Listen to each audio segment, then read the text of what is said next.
as we are going to start. Okay. Please accept.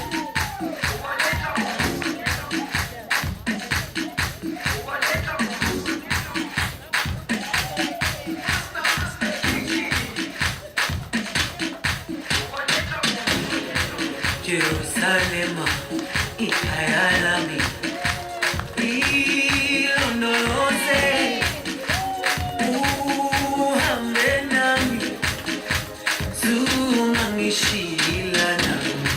Jerusalem, ikayalami, ilondoloze, uhambe nami, zungangishilana. Dawo yami alikhulana, buso wami awukhulana, ilondoloze zuhambe nami. You may be seated.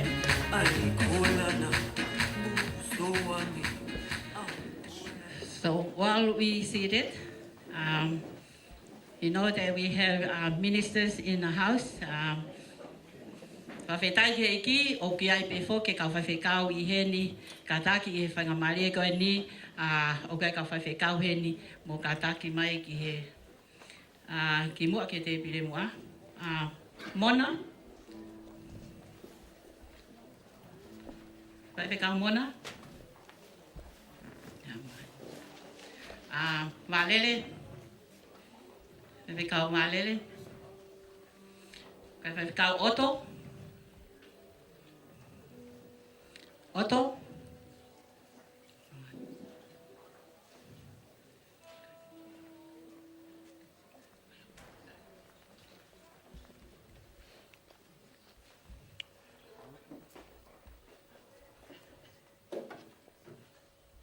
Ko tui o kui heni pia moe whahukoi ni o Tokaikolo Kamaloni ko Lose.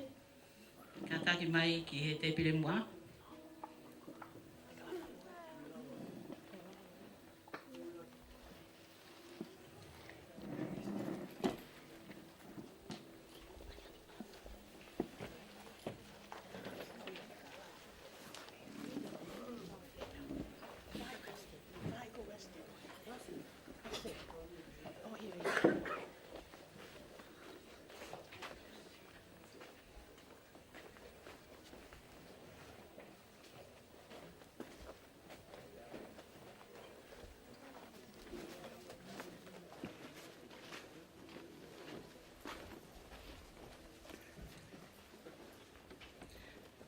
Sai whaingamari e koe ni,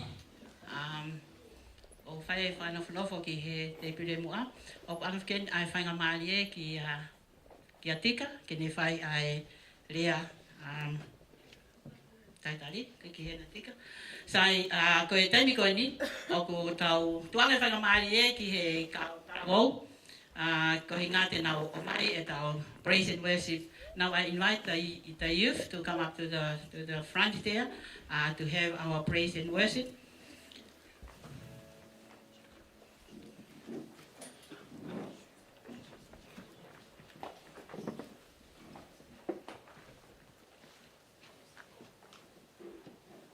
Sa hoa kau talawo toku hau ki mua ko kuhingo ako ana lolohea ko e lahi fo ki au I mere ko ako no Kamaloni.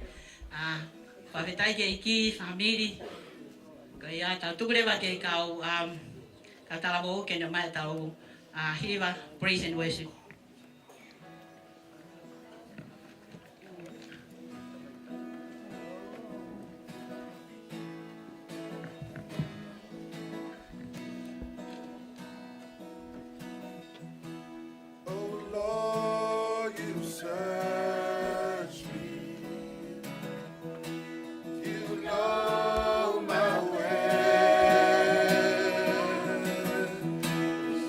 When I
greater love than this.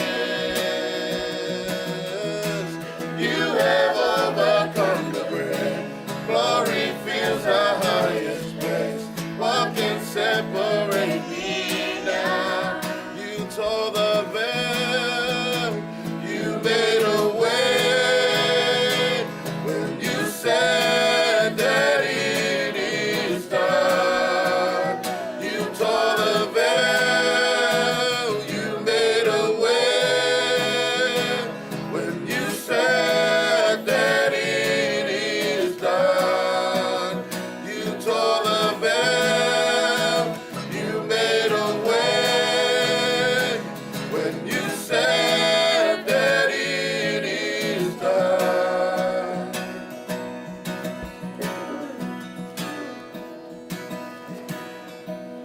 Lord is my shepherd. He goes before me. Defender behind me. I won't fear. I'm filled with anointing. My cup's overflowing. No weapon can harm me. I won't fear.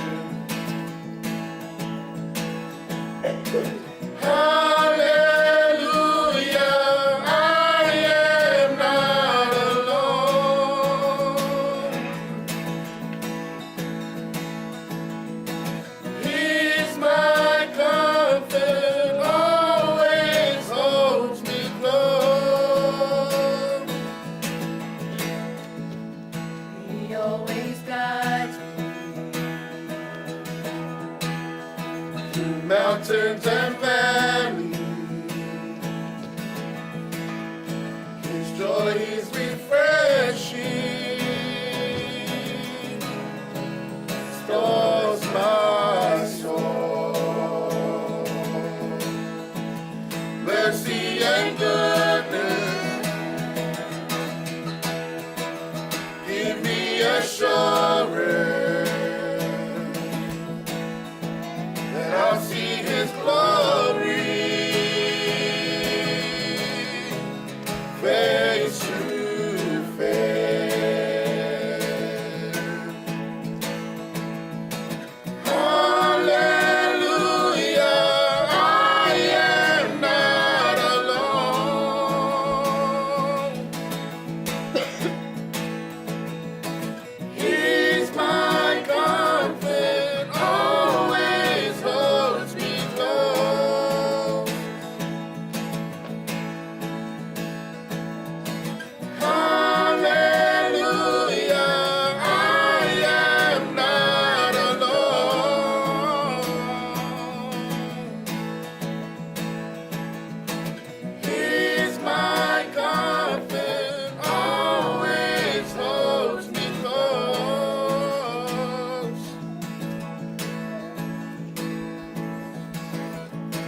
unto my feet and a light unto my path. Thy word is a lamp unto my feet and a light unto my path, and a light unto my path.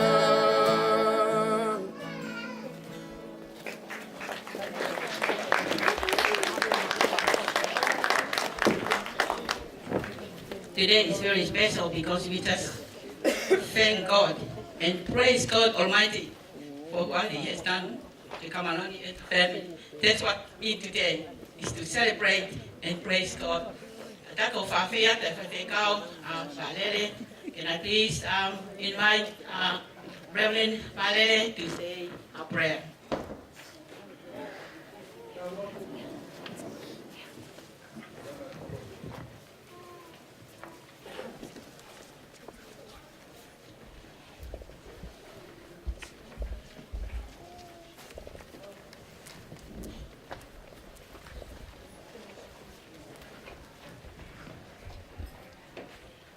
Latu. Mau mamawa ki o tuae, ngai whanua karope. Tau hia Jehova aki ai fia fia. Hu ki hono ao mui kai kaila. E ke mo ilo mua ko Jehova pe koe o tua. Ko ia nane ngauhi ki taua. Pe ko ki taua oku o ona. Io koe kakai a ana, koe sipi o kune whawhanga, mo huhono ngai matapā he whakawhetai, huhono ngai loto a mo hono hiwai, io mo sani pe ia, whamalo i hono oa wha, he o kulelei a Jehova, o ku tae ngata ene al o wha, pia tu mau ene fuakawa, I he tau tangata, mo tau tangata. E ma oni oni tu I topu tapu, tari e mau pongi o atue. E ma oni oni o ku mau huatu, ko e toko tolu, ko e tahape. Io ko eni ai aho ko kotofa, ai aho ko fuaki mai e Jehova. Ke mau haka hakai, ke mau mawawai, ke mau lotu mau hiwa, mo whawhetai mo whawhia fia. Tawange mo Jehova ke ne whai tā pekina, ke ne whamonu ia hao tamayo eiki. Aia kua ke whai teunga, mo whakarekesia ke ai poto mo mama whakaotua o I wholofola. He launga poto koa, ka koe poto, o ku mei o lunga. Hanoanga tu ki mua, ka koe maa, a e merino, mai uni poto, mai fuafungani, koe laumari e maa oni oni. Koe punake o ku hiwa mai, si su ko koe pe koe maa mamonia, whahinga poto kehe, koho huelo ia. Io koe kamatanga o e poto koe apasia ki a Jehova. Pe koe awhe me koe koe mau mama ia. E ki Jehova koe mau lotu pe ia. I he whakatahani. I he whamiri mo e kāinga lotu. Ke hapai atu pea e mau whai lau whakawhetai. Mo whakamalo ki a Fiona. I he whaki mama maha o semaniti. Ka koe huelo pe ho poto mo in monia. Ko ia ko ke tokonaki maki mau tolu. O ku kumi hakiri ki ho wholofola. E mau whamoni pe ia. Koe poto kehe o mau ata ki ai. Pea ika ia ko ia pe. Ka koe mea te pū. Ai mea kai aho mau lau maari e. O ke osi teu. Moho o se vaniti. Ko se vaniti e mo hoko atu. Ai whakaku kawhi mo fou he hou. Mo tau he pou e kōsperi. A hike ea ma mutaki loa. O hulu e halaki whai toka. Ke to'o ai pe ta'u lau marie ki i tāni tina. E whai tāpe kina si waifi. Mere mo e whanau. I he whe ngawe aki ai mea kotoa pe. I he lang i ai pe. Ai a Fiona. Whai tāpe kina mai ki mau tolu e peak ko eni. Ngā mama whau mau whai o tuae. Mau kore atu. Lau mari e maoni oni. Haere mai whai seo mau tāke kina. Tataki aki mau tolu puke kau mo ngai mea koto tope. Hape ngau e mo fie te mau whai e fiat ko eni. Tupe mua ke tala e langi o e a Fiona. Mau kore ngai mea ne huafo sisu klaisi. Ka ko mau whamu ui. Ameni.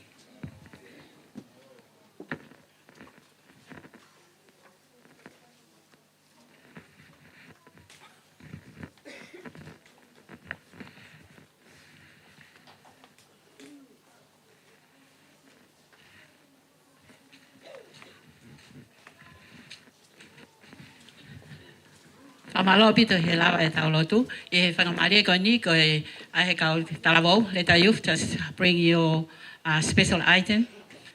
Youth to sing your special item.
Thank you for that beautiful special item.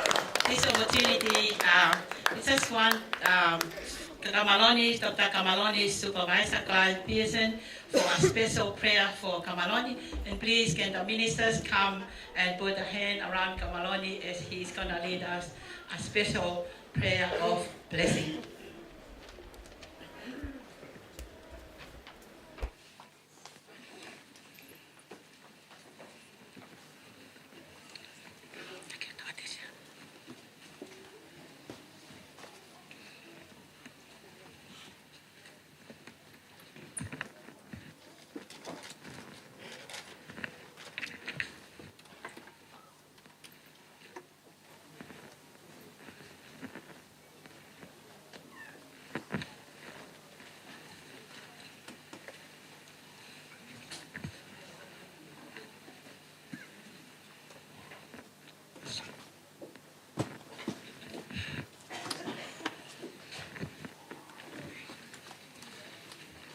Let us pray. God of wisdom, God of knowledge, we give you thanks for the many gifts that you bestow upon us. And in particular this evening, we give you thanks for the gift of Kamaloni and his family and those who have supported him through these last few years of his study. According to the psalmist, you call us to worship you and make us to know your ways. And in particular, we give you thanks for the new knowledge that Kamaloni has acquired through his studies. And we pray that it may enrich the life of the Tongan community here in Sydney, but it will also be a source of help and wisdom and insight for the wider church in terms of its ministry and the way in which it serves our Lord Jesus Christ.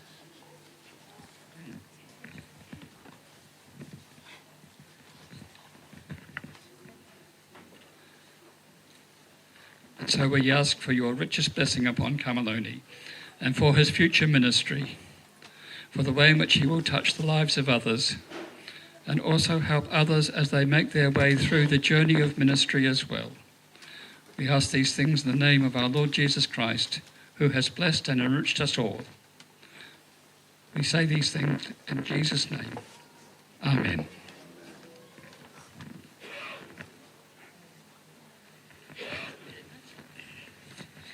Maria ko whakawhi e whaiwhikau ni oto, taki mua oto ke tāpua ki e tau mea tokon.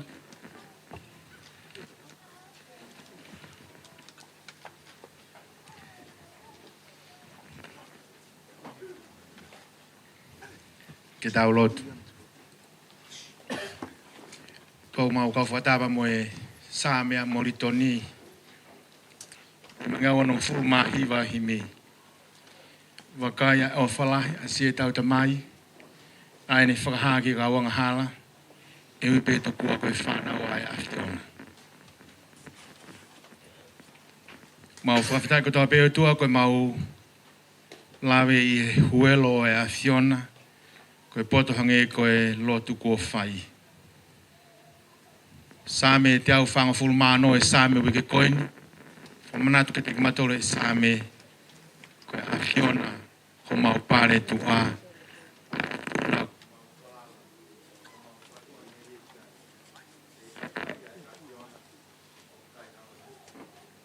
Ko mau whawhitai ko e aulau. Ana ka maa mere. Se whangatu whawhine o Kamaloni. Ka maa ai o kāinga. Kāinga ofa toa pe. O mau whawhitai ko e whelaulau. Ko nau whai. Ko e whai pe ko e honga pa mo e whawhitai.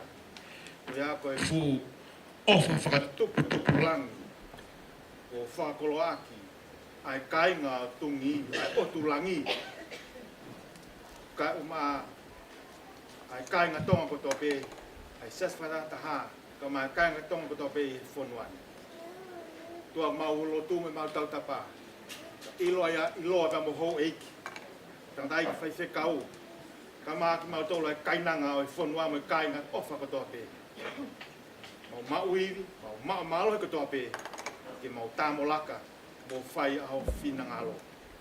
koe ni eiki ke maua e hia ko au, ko tamai o eiki au, ia whai maua i pe. Ia sisu klais ko mau eiki mo mau whamu ui. Amen. So, Malopito, food now, he can able to eat the food. A table of buffet, katake at this table first. Katake te pire ko ni, katake atu ki he. Katake ma mo me atoko ni. Te pire ko ni, katake hospe te pire ko ni, tawa ke ta fa to he ma.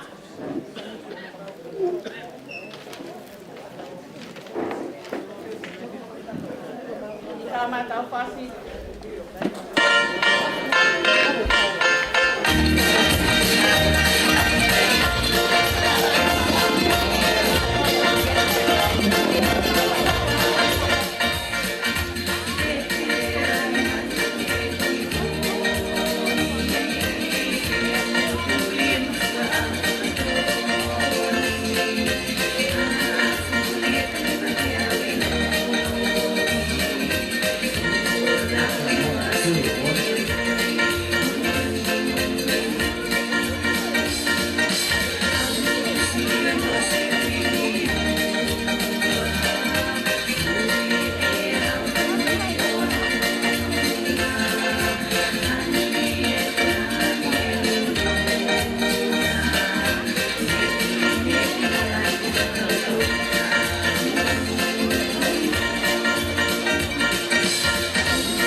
Holobe ilo.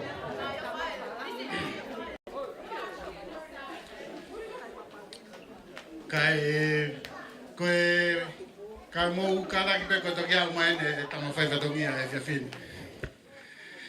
Pea koe hao koe me West Australia o ko aho ia tolu pa te to kia mai ki hen. Pea koe o beni to hoko mai ki he po pao. Pea ko to kia mai ni takai mai o tu botu lalo fo mai ai o to kia mai ki tonga ik. Pea koe o ku pehe koe ai peke uki whamanatua te tau pokalama. Koe hoko atu koe ni, koe kei lere pe ai hoa ilo. Whai pe maho mo mea toko ni. Ka hiri koe ni e te atu ai pio kalafi koe ia o Kamaloni. E whai pe ia i hono foha. Pea tau toko hoko atu, kai hoko atu pe tātā pe tau pasi. Maho mo mea toko ni ka toki tuku ate toi ngai prokalama. Mahalo.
Kore ke whakamalu atu.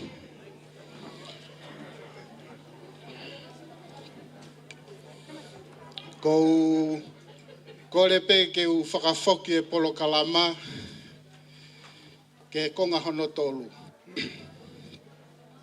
Ko hina e tikai ke lawa e taurea whakawhelo aki. Pea ko iai o ko kataki pe mea hau eiki. Ka maha hamata puri mo hata oi whanua. Ka hanga mua o whakafoki si ke osi koe ke hau e tau polo kalama pea miha rea taitari. Pea ka hoi hiri pe ku whai rea taitari. Pea te uhanga rewa o hoko atu ke polo kalama whika hiva aia koe hoko ia ka Kamaloni. Ko ia ku marasai pe ke holope ilo hau eiki. Pea holope ho mo mau mea tokoni. Kai tuku ke hoko atu ai polo kalama. Ore pe ke u whakatulou. Tulou pe mo e kawa uri. Ne tō o malama o liu kawa merie. Malama e huelu e soti a ka tapaki nei e he langi tau kakapa.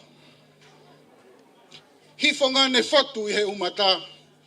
Whai te unga ai. A mau malanga. Mo e family he ahkani. Whatulou atu ki a ke o eiki. Ilo atu i wailala mo o eiki. Whanau mo e makapuna. Whatulou atu ki a maaftak nima. Whai whekau. Kau maa e katoa ki Fetu'u Pongipongi. Pe moe api eiki koen. Peke ngai haa kotoa pe. Whahu moe whangatu whawhine. Kau maa whoki ai whakatapu makehe. Kia Kamaloni mau malanga.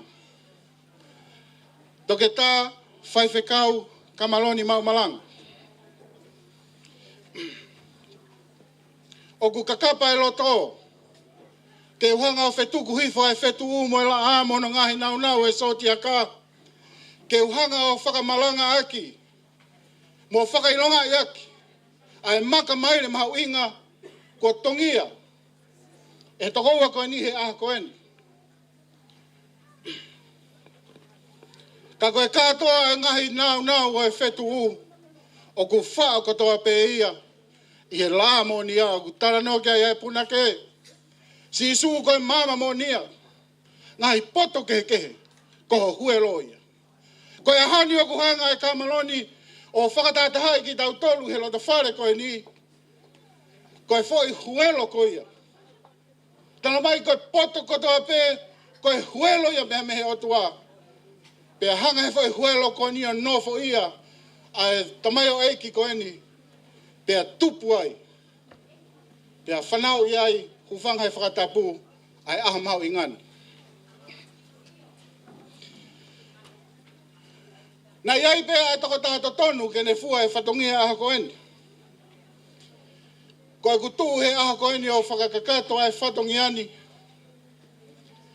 He ku iai pe ho mautala i he tawaki koia o mafutaki ni maa.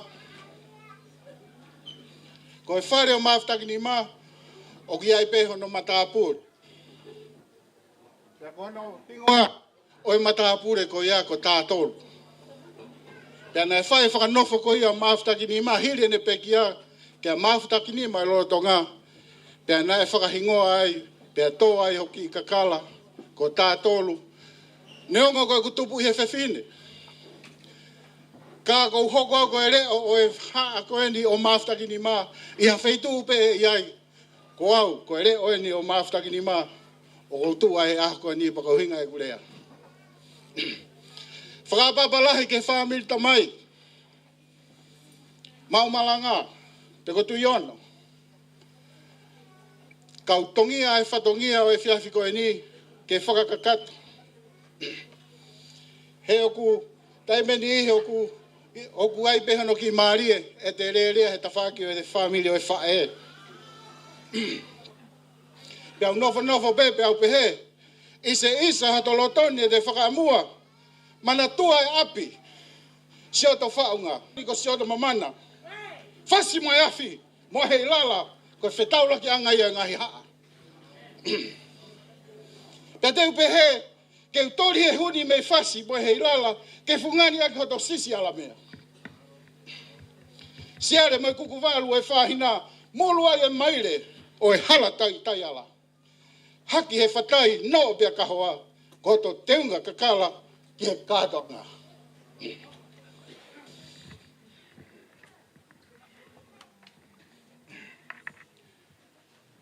Toka iha lako e ni ko iloa, hoto sisi tau lewa, mei fasi mo yafi.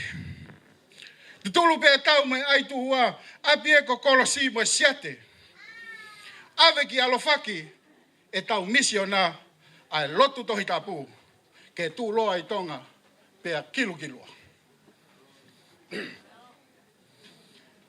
Koe kakala o e tangatani he ahoni, toke tā, Kamaloni. Koe kakala ko ia, e tu loa i. Hena e tāpe ia hono ho, pe mui whanuana e hake mai e lotu, pe a whai mai heno tuku au mai ke ahoni, ko iei e tuunga e lotu i he whanua, o kutua tuunga whakawhia maari. Rea Kamaloni, ai whai whekauni he kātonga e tāne ne pehe, o ku kei tūpe, ai whanga ko tangi pā. Tako e nai e pe mo lotu ne hake e lapa. Pea ku kei tūpe ai Kolo Kakakala, Kolo ko Tatakamotonga. Pea koe Fetu'u laki, ai lotu pea me he mui whanua, me he lotu me he taumua e whanua. Toki tala mai lewa, fasi mo yafi, maafutaki nima mo tātolu, ke taria mai, ai whatongi atu.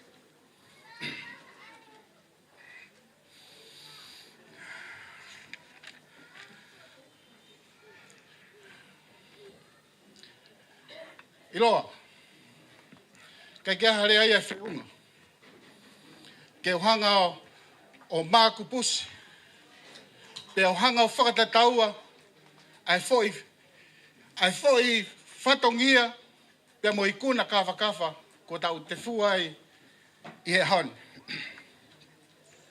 Nā i kai ko hamea whai ngofua, ke tamai o ikini, ke whai mai ne whanonga mei tong, hau ki New Zealand, pe hau mai ni ki Australia, pe a mauai ai koloani.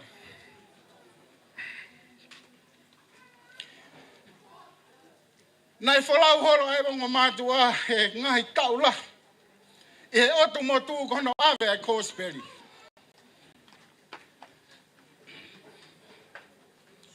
Pea nai whai pe ngau e ko ia, pea koe fua kau mo e tenga na e tō he aho ko ia. Ko fua, ko fisi, pea fua he ahon. Tamai lewa e sa me ia. Tamai ko a kau ko ku tu hewe vai o ku alu ato no ngai a kā ki he te fito, ki he mangai vai, pea ku ne fua. Fua te au, fua wango furu. Pea kono lau o ku maui ui. O ku tau sio ke ngau e nei whai he mātua, o ku hā fua pea fisi, pea ku alatu na mangai vai ke lau maari e maanio ni, pea ku ne fua te au, fua uange au, fua tolunge au. Hena e tō i he makatuunga. Wairewa rea porinisia ku pehe mai, whakatua me rie, ki he ete taunga ku tau he futerie. Whakatua me rie, ki he te rie. Te kapau te uhanga o toi ki vete ki hifo he futerie, o gai mohono toi rea whihanga ngai, whakatua tamaki, ki he te taunga ku tau he futavahe. Ka te utala no he futerie, he koe mea ai au ku nofa i ku whakakau i he ahoni, kia mono ahoni. Koe futerie, koe nofa anga koe hau eiki, he konga mua, te rie, ne ai mau be futerie nei tuua. Te tau pehe rewa, ko ha mea whai e whakatua me rie, ki ha te taunga au tau ha futerie. Toki nofo kau tonga me kau fata tolo na wiloi. Ko futerie ko ni o tu he api ho iki. Ya kone tu he api ho iki. O ku malu e mea kotoa. Be ka ke tau ha taunga ye futa wahi. Ko ya kau pe o tupu no ye he vao pa ko ke malu ia.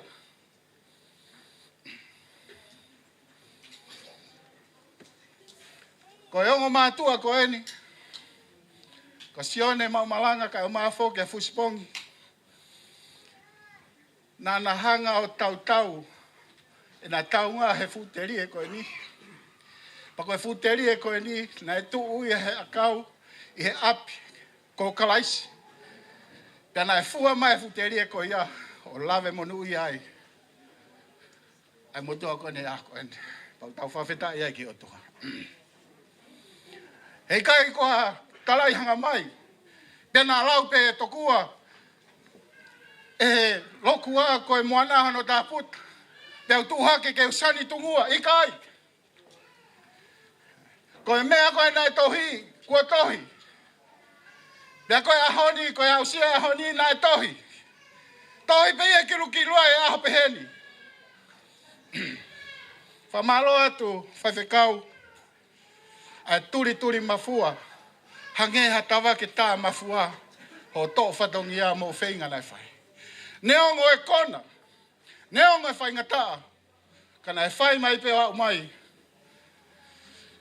Kana e tūta whaki ai e whai ofa koe ko mere. O ne fuesia ngahi. Whainga tā lai. Kai te kei koe ke au. Ke mea kua tofa mō. Ko ia e kai te whakaloloa. Pau kore whamolmoreat, na whai ko upaki halau te rie. Pea uhopo, ki ha tawhaake o ki kai tonu ke ui ai.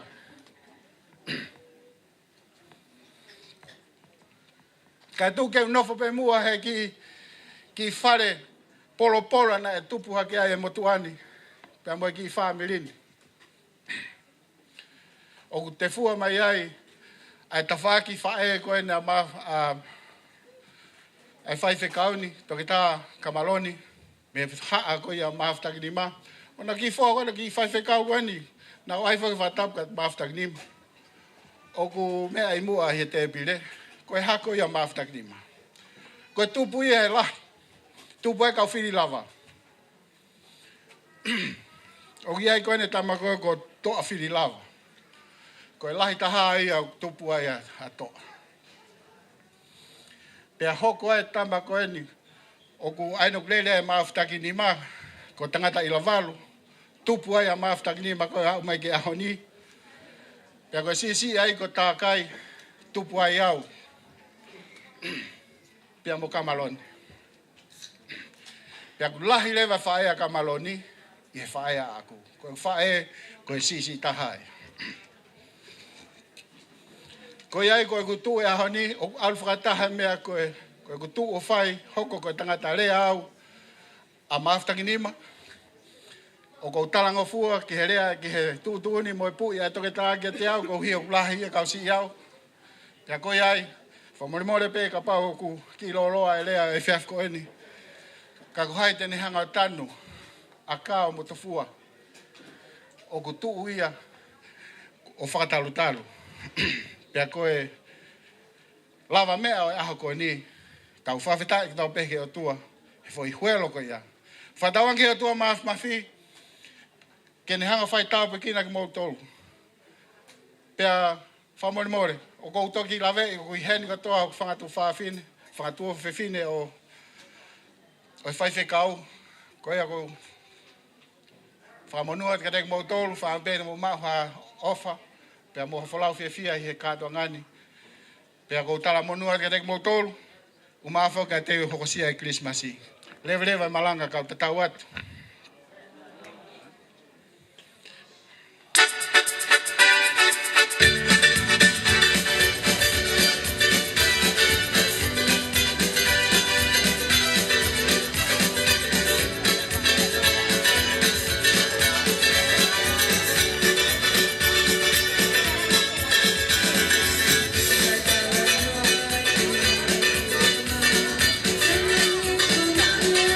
Thank you.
Marie, ono na ki moa.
Sai koe whang wani ku agia Clive kene whai ki hua te ea Clive te koka te proklama ai.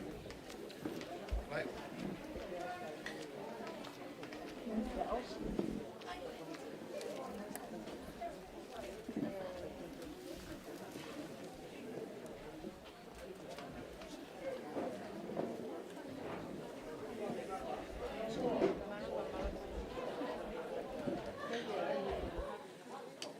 Great privilege to be here and to celebrate successful. It's been about 6 or 7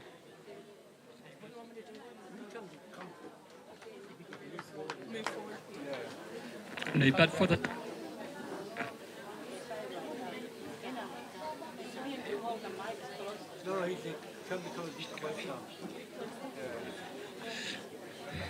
As I've been saying, that it's a very important celebration, not just for Kamaloni and his family, but for the Tongan community. Over the years, I've had the privilege of supervising students, before that to New Zealand as well. It's very important to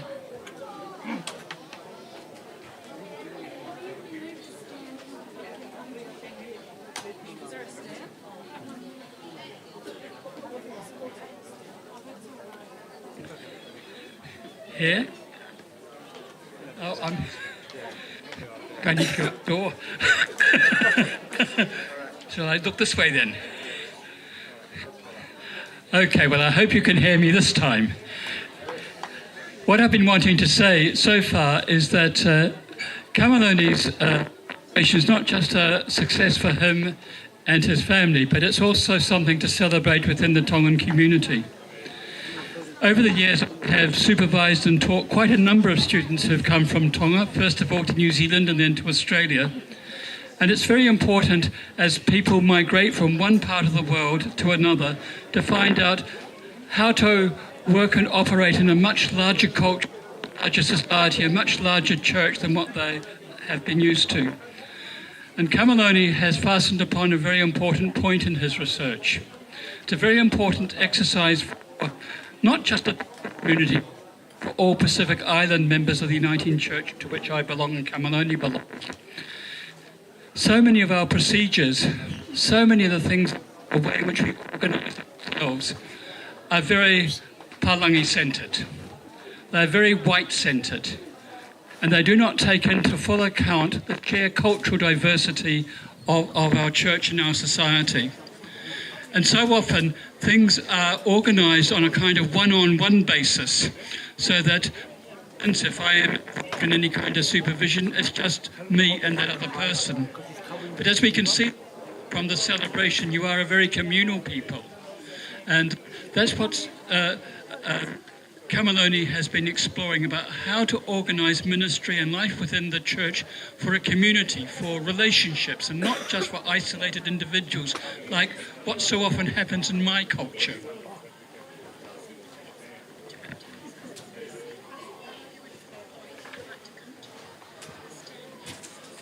Is that okay? So where am I going now?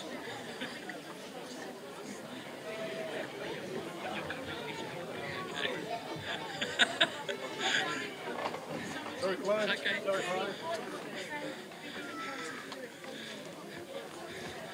I feel like I'm on a pilgrimage here and I'll soon be going out the door.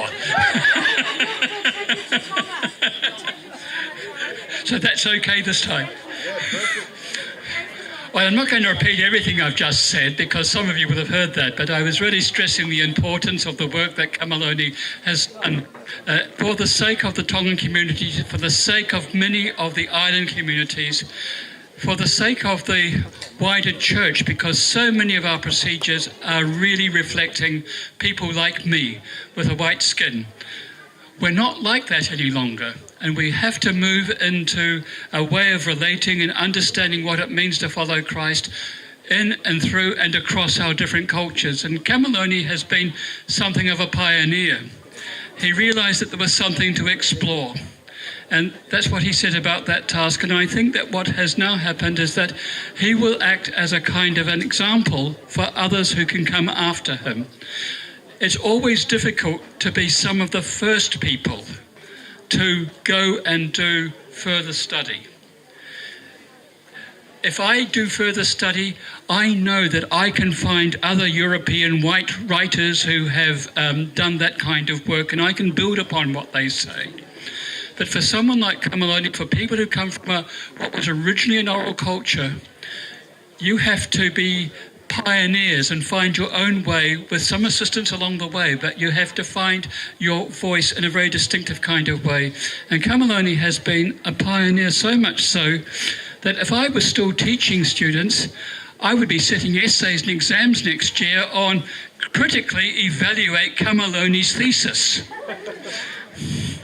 And that's the way in which you begin to build up knowledge within a community.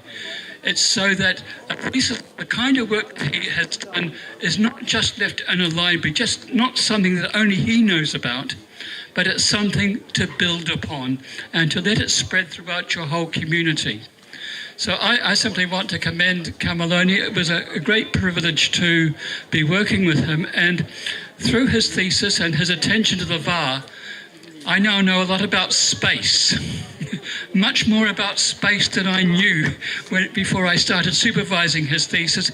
And one of the interesting things which happened is that as we began to do more and more research, we discovered that throughout New Zealand, throughout Tonga, and throughout the United States, there was quite a lot of Tongan research work being done on the VAR.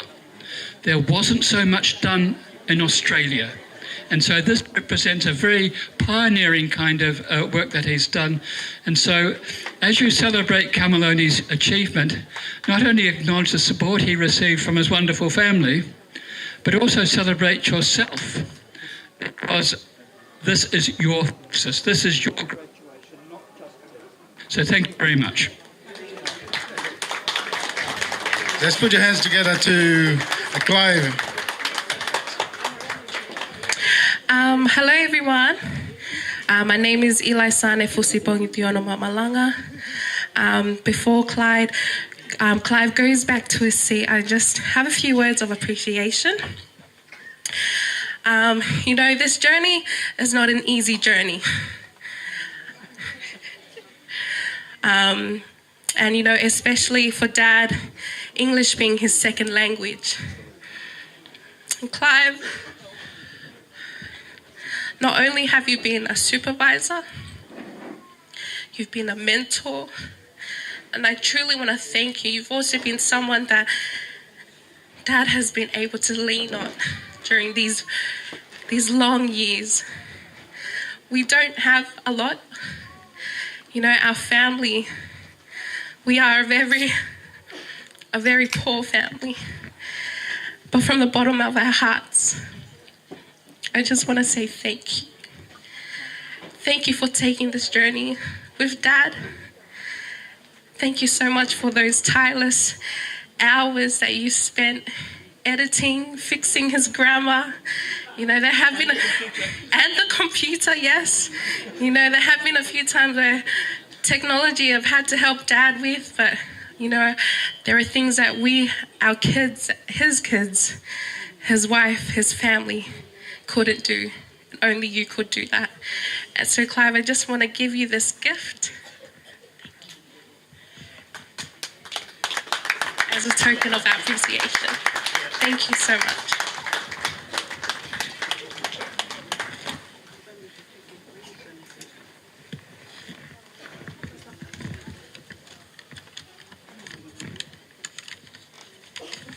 Kolo me mo ke u fatulo watu. Fatapu na kamata ke friangan. Tu me mo ke u fofonga ya tu ai tali mafana ki motolo. Iloa mo hoeki. Ko be ke kainga e ko tungi. Tali mafana ka of kau. Pega Clive Pearson.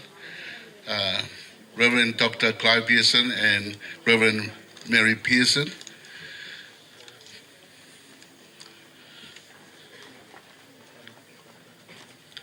I just feel like almost an imported person today. But I humbly acknowledge my supervisor, Reverend Dr. Clive Pearson.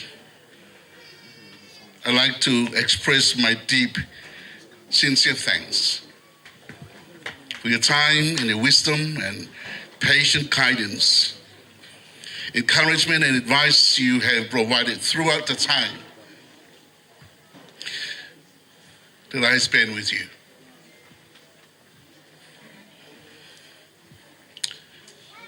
I believe it was a tough journey.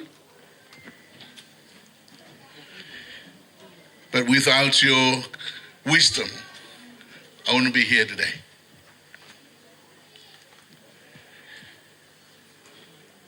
And I believe this is a very important part of the thesis that we're both trying to find the answers that we're seeking in life, especially those of us who travel back from Tonga to Australia and work in a church.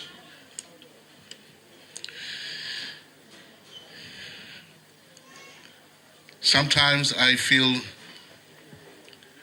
I don't know whether Clive had enough of us or not. But I believe you're pushing us. You're pushing the boundaries. And we finally arrived today. I'd just like to express thank you very much to you, Clive. And I believe that you both encouraged me to move on, because I believe education is not about us. It's not about individual life. Education is about how you're going to take back your education to the community. If you're not involved in the community, then this doctors is worth nothing. And that's what I believe, that's what we need to do. We have to go back to the community and offer the community what we have learned and share the experience and share what we have learned through this time. And also I'd like to acknowledge my wife and my kids. Sometime I was sitting in my little office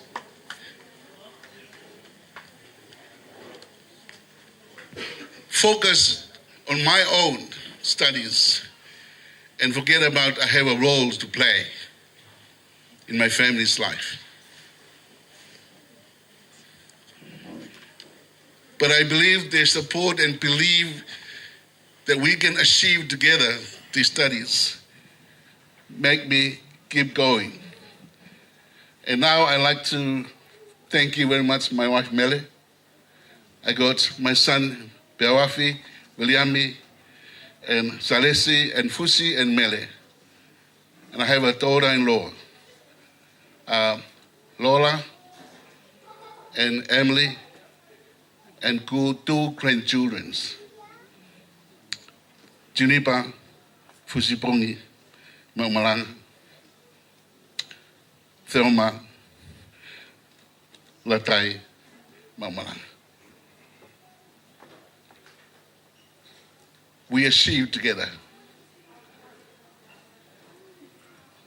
this award.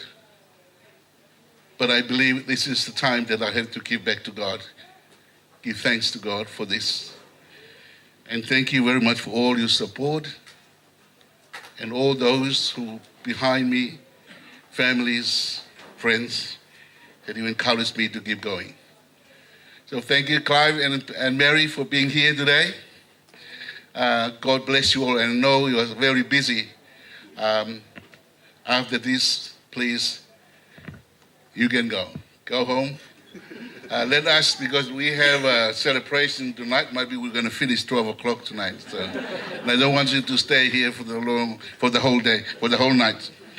Thank you very much for everyone. And I'd like to express my thanks for my sisters, come from Hawaii and New Zealand, America, being here. And all my friends and our families is here. And also I'd like to acknowledge one of our most important person in my life is Lose. She is one of our auntie's daughter. I respect you and thank you for coming today, and my families as well. Thank you very much. God bless you all. Just put your hand together to Dr. Kamaloni Maumalanga. Thank you so much. God bless you. I guess at this time that we always celebrate and the achievement, the great achievement that has been through, and we would like to also congratulate you and for your achievement as not just you and also the family. And we would like to give another hand of applause to Dr. Kamaloni Maumalanga. Together. Thank you so much, and also it's also good to have the wisdom from Dr. Eddie, Dr. Clive, for all his wisdom, and I hopefully that everybody will take a little bit of that, and then I'll talk with Kamaloni about this kind of help. It will assist our students if they want to continue, and then look further in this line of work, and being a pastor or minister. And the doctor, of course. Thank you so much. So we will continue our program. Holopeo mo holope iloho weki. Pea maulele be mo me tokoni. Ka tukumua ke hoko te pokalama. Ko ia ka pau ko aka Dr. Clive here. Te ta hoko le ta pokalama hoko ko pe ke gitaia te ki foi faseta. Ke mo ki tu ke longa ki stretch homo vibe mo nima. Ko inga ke ki kalava te tuku ta to hoko te kai. Ko iai mo ki tu beo ki shake, and then we'll get back to the next speech. Thank you. One song.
Ka unu lewa ke ka hoka te ka hoka ma kakaki ko au kaki mai ai kore mani ke ta hoko mo ke o wau keke.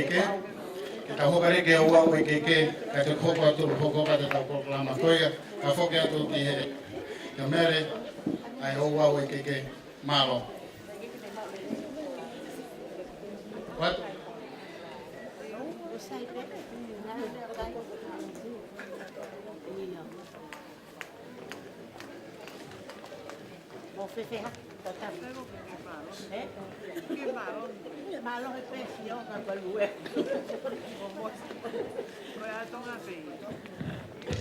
Fatagegi. God is good? All the time? Thank you. Kore pege ufa mama watu ihe talafata ku ngawe ake ihe faife kawe kamata ifi anga ifi afkoen. Kata mo ki fini motu atu atai lo akoen ke whakakakato atu o mau whatongia ki he keke o takatai whaife kau. Whatapat ki he takatai whaife kau na ona whatongia a koen. Wata e whatapu makehe ki he whahu. Whatapu makehe ki he takatai whaiwhekau. Ka koe toke tā, Kamaloni Tuiono, o tau inasi ai he whiawhi koe. Umae si kau whaifungai kau whaiwhekau o toa pepe tau kau i he whiawhi koe ni. Kau maa ki mō tōru, si ngai whae, kau mai ngahi tā mai. O ku tau inasi i he maalari o i whiawhi koe. Mahalo pe koe aho koe ni ku whawhehu ia pe koe hao ku uhinga pa moe te unga o koutui. Tupe ke whawhehu loa ki atu au, ko hoku hingoa ko Kristina talanoa moe loto, mo unga mua taane, a kau ola lau lau i la paha, folaha, vai ni, logo teme, ko motua, nukureka. Ko whawheta e peke e ki e ku kau pa mo si ngahi whae, kau mai ngahi hoa o fai whekau he aho koe ni. Mau kau pehe fie fiapa mo e pue aho koe ni. Tupe moke whawhei loaki ato e ki pulu koe ni. Mahalo pe ko whawhei, hao rina ku toi tui te unga ia i he punga o e te unga e toke taha. Ne omi pe whekau ki a te au. Koe fofua te unga e ni, o e whai whekau, kono fofua tipilo mai na mau o kalani nusila, i he tā hiwa ua. O hinga ia, ai kutu e te unga koe ni, kono fofua te unga ni na mau kato ngai ai kusila, ai lawa i he takatai koe ni, ano tipiloma, i he tā hiwa ua. Pena e whai pe amanaki pe he pe ko ia pe te mau ngatai. Kai aha amanaki, kua toe tuta puaka e o tua, o whakakoloa, ke te hoko ato e whei ngai takatai ki, o a uea ki hono tu unga ko e toke tā i aho koe ni. Tai ngahi kau kātua ngai ngahi toke tā ma tai tohi i he ngahi ta whakeke. Ahoni, ko tau kau he lau, ka tau lau he kau he tā puaki, o ko tau kau i he kātua ngai o e toke tā mahu inga ta i he mo'ui, o tau whea au whakaaho moia. Tūnga e mau whiawhia, mau ilo pena i kai loto e takatai ki he mea koe ni. Kai he loto lahi ai waifi ka o maae whakafote nā wale ngahi tau ki te. Ke nā o kātoa ngā e pe. I he hulu atu ai whenga e takatai ki o a wai ki he tūnga e hako ni pang mau whiawhia. Whaftai he e ki kai o whalahi atu ke te koe, tōk tā Kamaloni Tuiono i he ngahi tāpua ki po whakainasi a koe ho family o mau lawi ai ngai hako ni. Kai tū moke wafe ki he ki keke o takatai ki. Ko whawhe atu pe ai toke tā ke ne kātaki o lava mai ke tofi e ne keke patau toki hoko ai. Mano.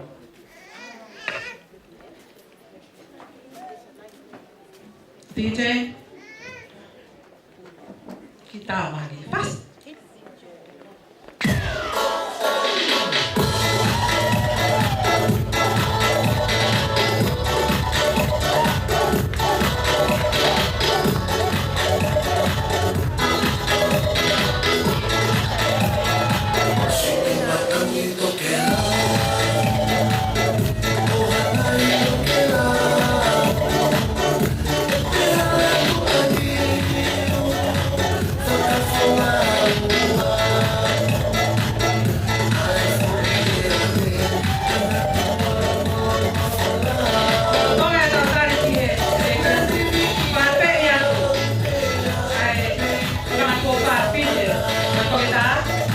tau lava mai. O kai e tā ka wāmo whahu. E lava mai. E aia mō tā mahalo koe a hope. Malo.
Nobody wanna see you rising. When you leave, they don't even like it. They just wanna see you leave in crisis. Driving soft, you don't need the license. All of her, she can even ride it. Go ahead, move your feet just like this. Then he showed me the latest. Walk over the latest. What you do, man, that's what you do.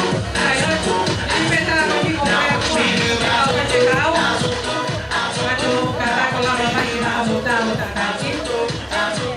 Now what you do, that's what you do. That's what you do. You walk over the pages. What you do, man, that's what you do. That's what you do. That's what you do.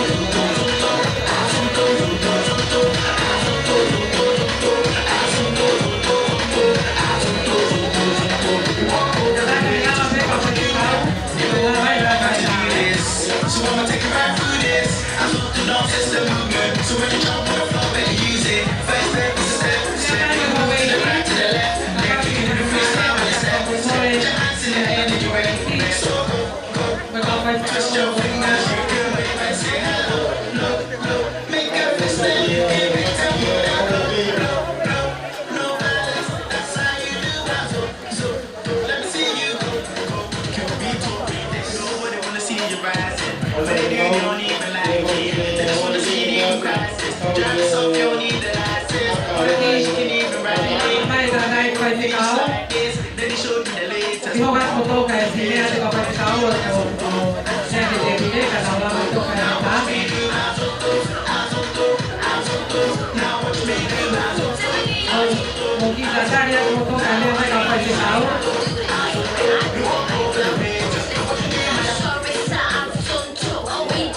what you mean,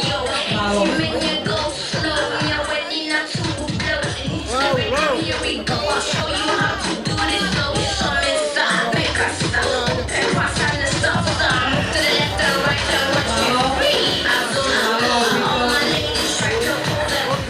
Jump up, go. Jump in low and make the way.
Koe tumuaki o e keke o e tataiki toita. Oku hiki agia. Aki pe ahono te unga toita, wala toita. Ka uma ai tuanga o e keke. Oku hiki a maano fahu. Tahine Kolo se verse. Tama fast.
Koe tahi pen. Whalakai hoko. Koe whalakai te kofei.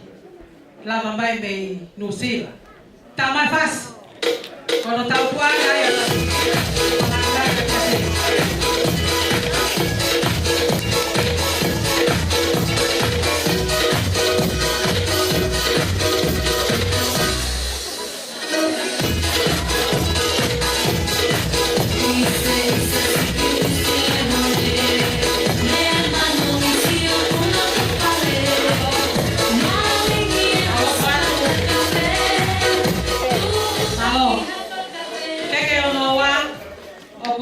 Mai tarai ki fai fekau ai na ana fatongia au koe ni se le marere.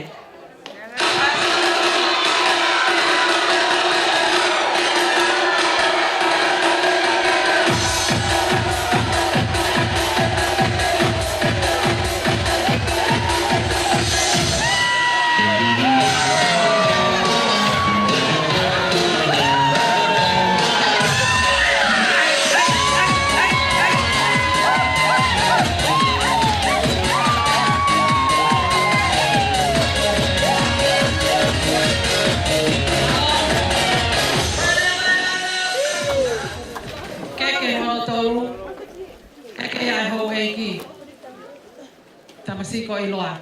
Tama pas.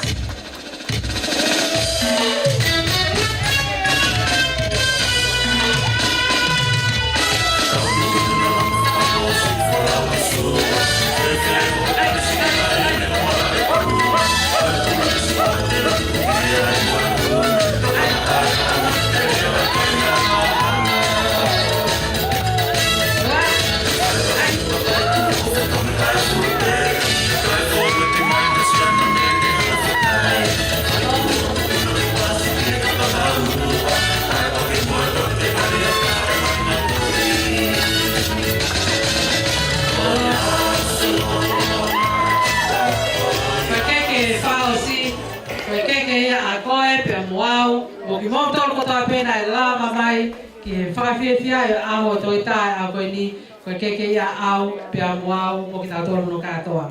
Ma o whamore atu.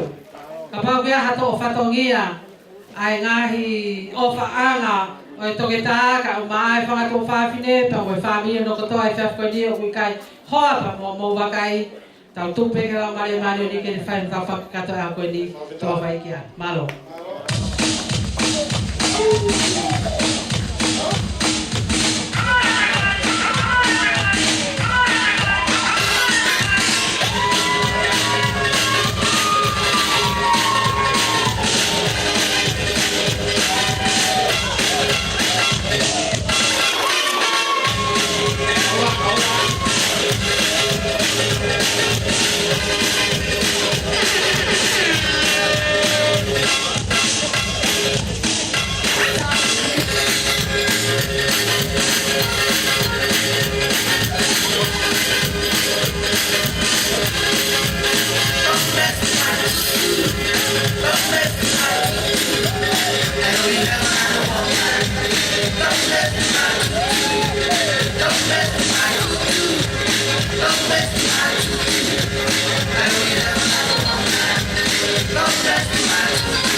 I'd like to take this opportunity on behalf of the members of the Fijian congregation from the Western Mission to acknowledge the invitation that was accorded to the members of the Tuiono's congregation from the Tongan community for us to come and partake and celebrate with the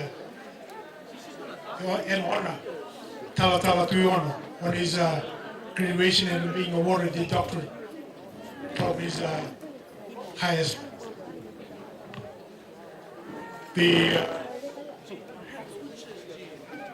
All the members of the Fijian congregation, some have not been able to come here this evening to join with Tuiono and the Tongan congregation in this celebration. We are gratified and thankful to you for the celebration that we're having here tonight.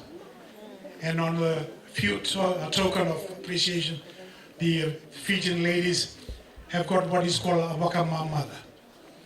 And wakama mother in the Fijian language is given to people from us who come from the islands. When they come ashore, they often get wet sailing on their canoes. And the local villagers would accord them with a wakama mother, something to dry their wet feet and their wet bodies after coming ashore from there, sailing across the ocean and through the islands. And here this evening, the ladies from the Fijian congregation would like to present a wakama mother to Tuiono, who is also one of us from the island of Ono. And he's the chief of Ono. It's called the Tuiono. And with this, it's a little token of appreciation for the hard work that is done, sailing through the hard waters, doing his studies. And now that he's come ashore, he's been awarded his doctorate. We also would like to partake with you and say thank you and vinakabokaleo to the family and to the whole Tongan community. We're all together and we're all celebrating in this evening's celebration. Once again, vinakabokaleo.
Sai no fota to pe ko ka hol pe lo e ki pe pe ko ki ale ki ma me to koni kata ho ko mo ke ta po kala ma sai ko le tu ke ki po kala ko ni ko hiri pe ku le ba ni ko ka pe ko smau e ta lunga ko e fa ho lo se apa ko mau ka ba ka de fai ki le fu ki le e ta bini pe as ko pe ho ko mai ta lunga ko na lo se pe ho ko mai ta lunga ko na e ma tu fa fine o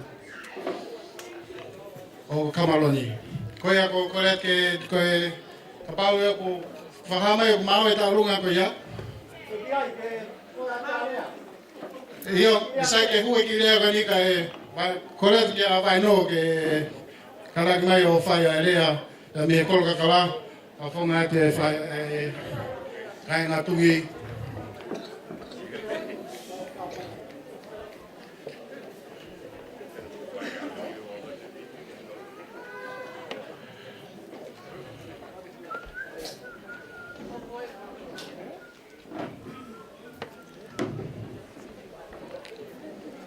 Mano.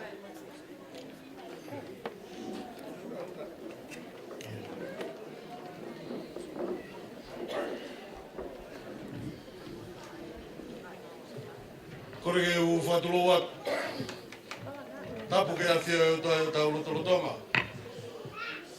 Tapu bea mo ilo mo hoeki.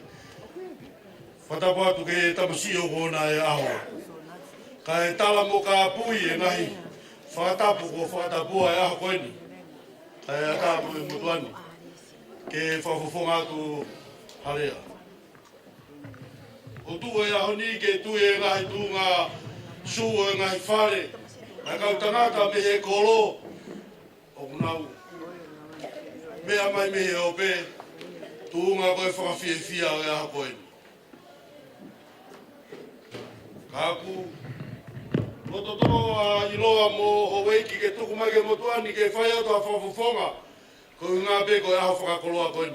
Ko e koloa e aho ni i kai ke lawa e toi kuwhia taha. Ka koe aho koeni o kuhanga he tangata iki whaiwhekau o ave ai e kolo ke tu. I he tuunga o ku tau tala noa ai i he malayo e ako. Uhinga e tu e lea e aho koni ke whaipeha whakafofonga. Kia te kumutolu e sola moe vulangi o tau ualolo he pangai koeni. Ko e kato ngā, na e kai ke lawe he motuani e tuku hawhainga maari e peheni. Ka e whakamore atu, ko e potopota ni upui pe. Ko e tuunga pe i he toko whatongia ke tuku hawhakamalo me he kolo. Ko e whakamalo atu ka te kumutolu ko toa pe o kutau loa nuku e aho koeni. Me hoeki, i loa wailala ka maa e hoeki e kolo. Pe lera noa mo hama tāpure. Ko ngā koe loto toa e tuku ho mou taimi ka mou mea mai ke tau kau ngā whakawhiewhia a koeni. Ko e tamai o eiki whakoeni ko tamai o eiki. Na kai ke ilo ia pe kuahi ha taimi e iai ha fofonga me hea ite ngia ia te mautolu. Na maunofo te wake e whenga e ki se niti ko hunga koe langa e whare lotu toi tuku mei tonga. Pea koe tangata ikeni na ne fofoa e whakakaukau. O loto lahi e taimi whaingataa na kai ke lava o whaiaha Fetu'u taki. Kana e loto toa e tamai akoni ke uki ki mautolu ke mau whaiha whakakaukau. Pea taimi koe na mau whailoaka toi mo e tamai o eiki koe ni. Na kai ke mau ilo mautole iai ha mea peheni. Na mau whenga be ke hoko e whaifekauni koe taha peo mau whangatoko ua. Ka whaiha pui pa mau kore ki ai. Ka whaiha mea o kei whakatoko ki lalo pe. Ahoni o mau sio ki he ola ai whakaakea ki mui e tamai o eiki koeni. O kuhanga he tamaki o eiki koeni, o awea e kolo o tungi, o tuku ki o lunga ke talanoa, ko e mea koeni o tau talanoa ke tau wau ki ai, e tau ilo e wholofola, ko ia ku au e tamai o eiki koeni ke tumaki. Ko ia ai e Kamaloni Tuiono, o ku si e rea ia, moni pe talanoa ku tau whai, si i pe ki lo whataika ko tau wewe me paki. Ko ia e o mawombi, me mo hau eiki, ka maakina o tolu koto pe, ai ka inga he akoni, ke tau kua ngā whakawhiewhia, ko hunga, ko e kātoanga o e whaki ko ia, whakaako o ku whaikia te koe. Ko e whiewhia ka koha whiewhia ia te mautolu, he te maulau ka waki. Neongo e mea kotoa pe na ke talanoa ke whotutu, ka ku pure kotoa pe o toa e mea kotoa pe whio tau whai. Ku ke hango awea e komite e Kolo Kakakala, ai aku sea ai e tangataiki. Ai hau eiki, o tuku ki tau tolu ki olunga. Ke tau kau he lau, pe tau lau he kau, i e kontineri ti koe ni. Ko ia whakamalo atu ka te koe, ko hinga u kai ke tuku hao taimi. Pe kai ke tuku hao mo ua, ka ke kei unu mai pe, ke tau piki ka tea ka tau vai merenga, i he ofa, pe moe ilo, o ku ke ilo ke tau whiohi ai.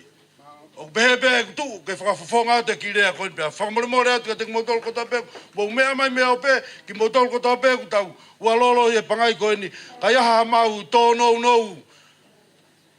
Whakamore e ange pe ki mau tolu. Ko e lere mai pe me whare ki whare. Moni pe tala noa ku whai, teo e kātoanga e hake alore, tau tuku pe me fui pāo, whakaamua ange mua, pehe ange mai, e iaha kakai peheni. Ta koe kakai eni na ui ngai, ke te whakatau ake, wange au tau e senture lotu.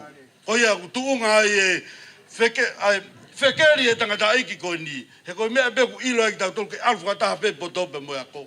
Koe ngā pe moe lotu, ke na whono ngai, koe ngā ke hapare, amalani he kahau.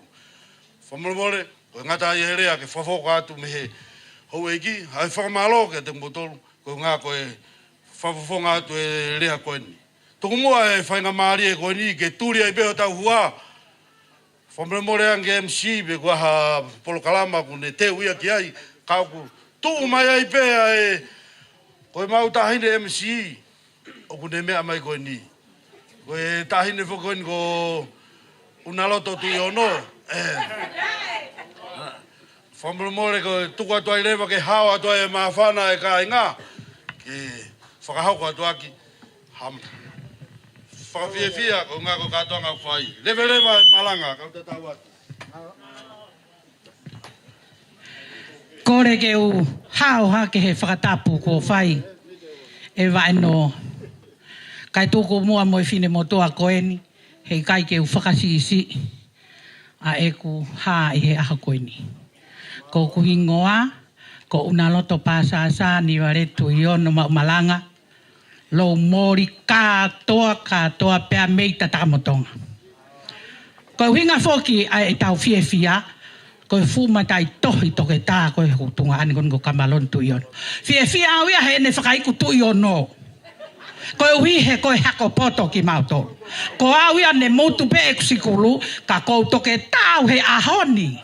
He ku Tuiono alu he o pe. Ka ko toke tā foki a Kamaloni he lotu. Toke tā ia unaloto he pāsāsā. Pea koe mata i tohi au kai toi hela he tohi, kai toi hela hanua koi, pe te taha pupu. Whaere i mai pe toko taha, ko mo vete pāsāsā. Ai fufanga toko ua tau ke te Erika nu sila Hawaii.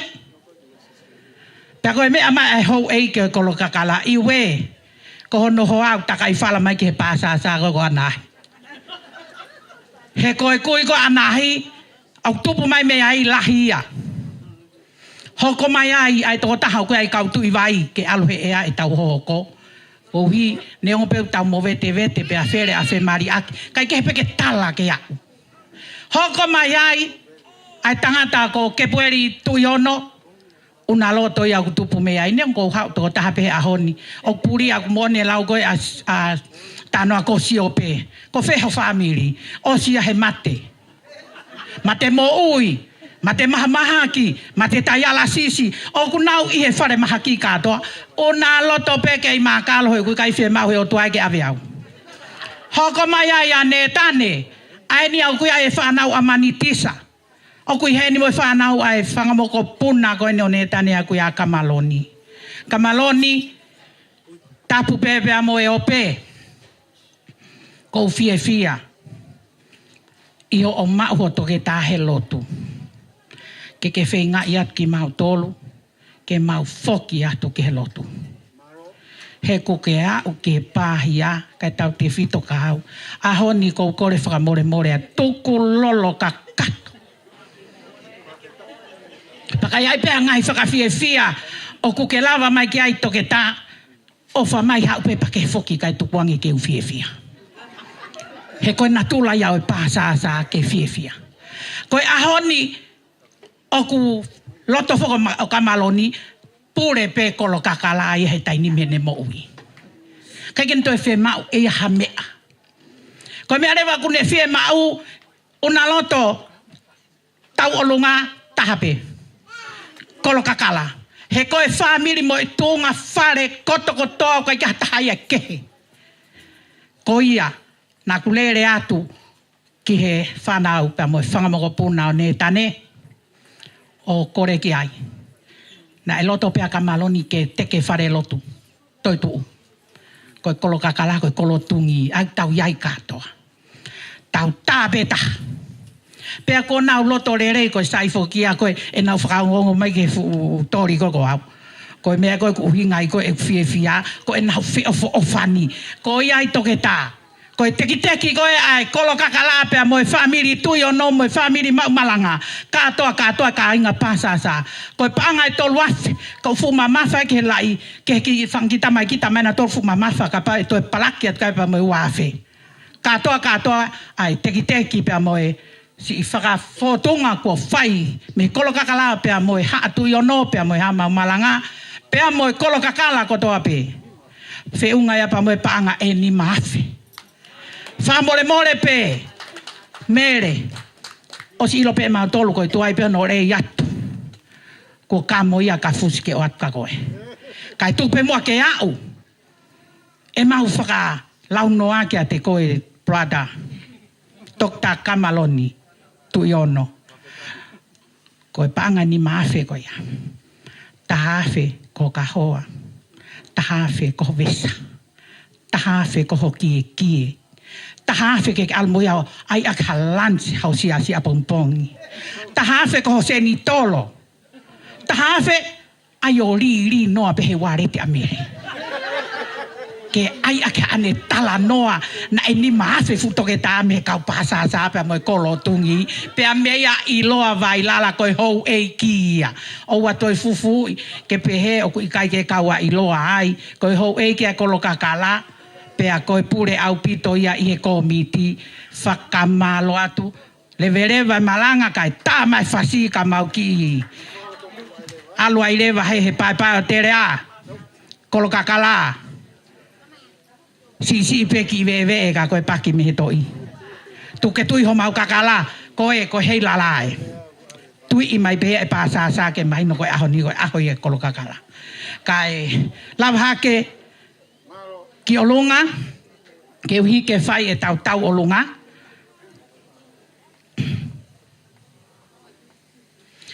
O kui ai pea mo tui papa. Ko kolo whakotungi whaka matatu ake tau rea ko ai hatu anga he ope. Ko e tau olunga rewa ko ia pea mo ki mo tui papa whakotoa pea ma au toke tā. Atu ke whariki aki. Lere ai ho fufo wila lan pulu. Ko ia e ni ko mo kātaki pe ko mau ilo pe kau whahu. Kau maai whangatu whawhine.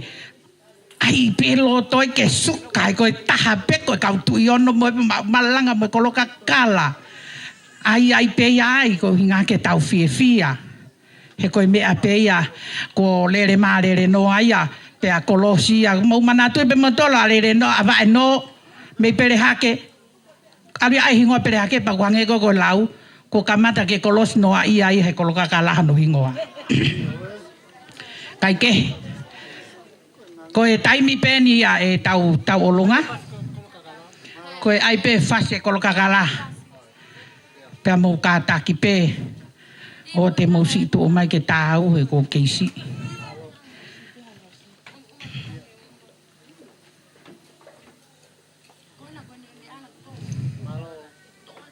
ko fe tau tahine tau ki fefin tau olunga mana tu ke to ai vano mau ke olunga ai pe mo tau teki to ke mau ra ki ave ya ki a Kamaloni ka tau to ki hoko atu re wa ki he taimi o e whakaholo ilo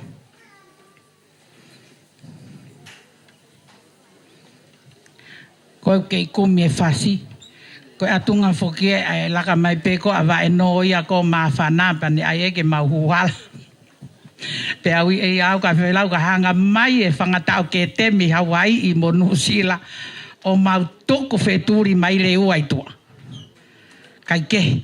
Koe me arerei, koe uhinga Kamaloni, koe ngau e whakasewahaniti, koe ngau e loto maulalo, koe loto ia ku fia ki a sisu. He koe me eko ku ia Kamaloni.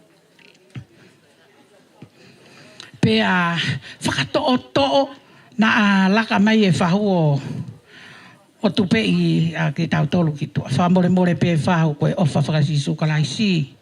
Ma upe lotu e nai hake alore o tuku mai lotu ki Kolo tungi. Ui kai tae whasi. Tike tā.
Mai ki wang ki heni ni matua ni fanau tangata ki fai ta arunga ka to mai ki orman fola lo tembe alwai ki to hola buon alwai ki hifo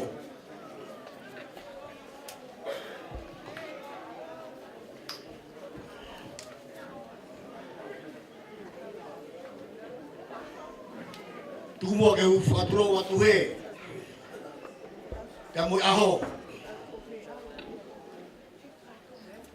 ada kamu mutua tuani, kefayat bemuha,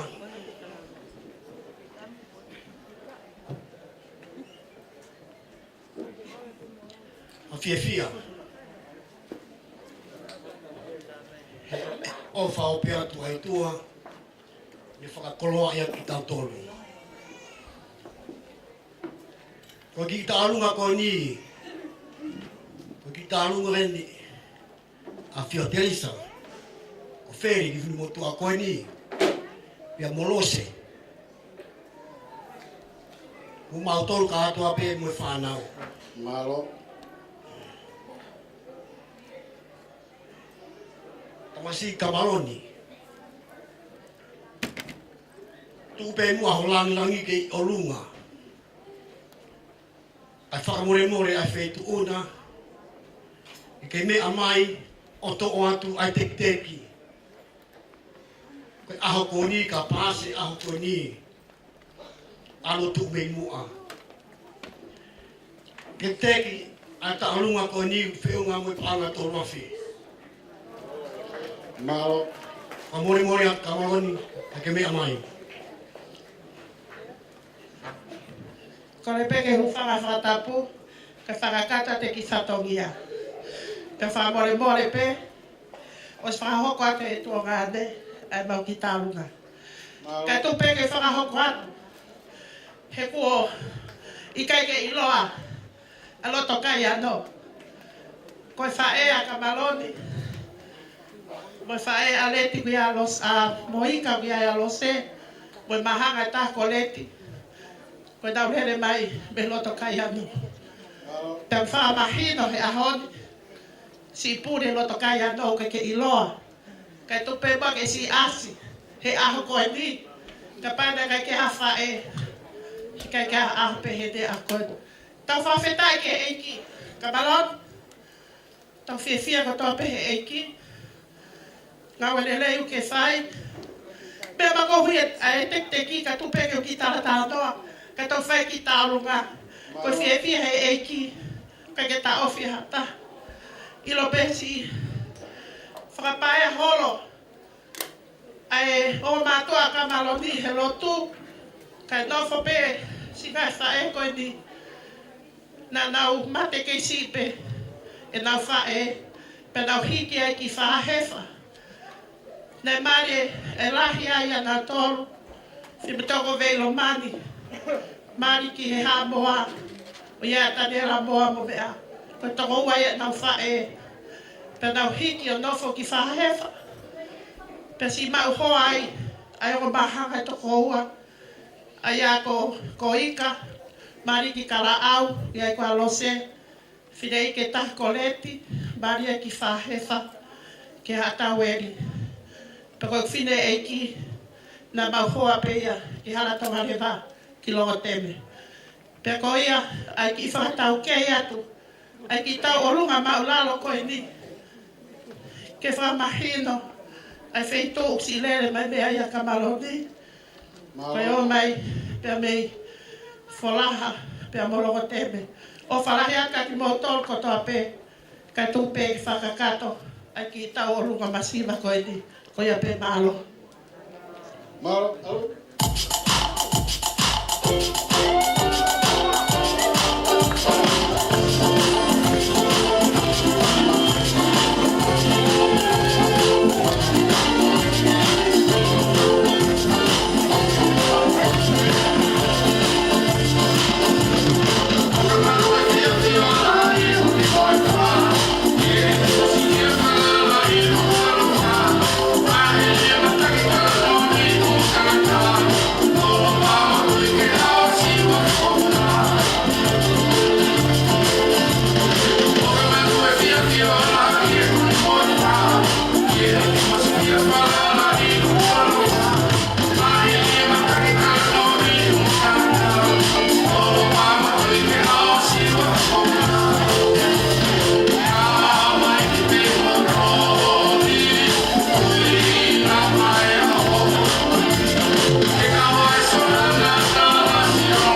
tapuange he.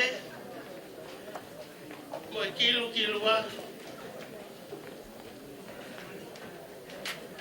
Pea tapu. Mo tui whalewa.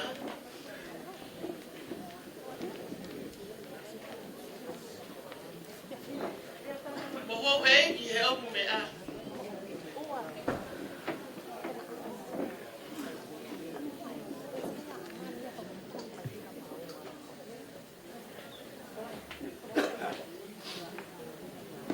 Turi hua I he hawhaka. Wisa e te uwhewhena. Nā kaina ki le ai malai. I koe kakana ia e bebe e.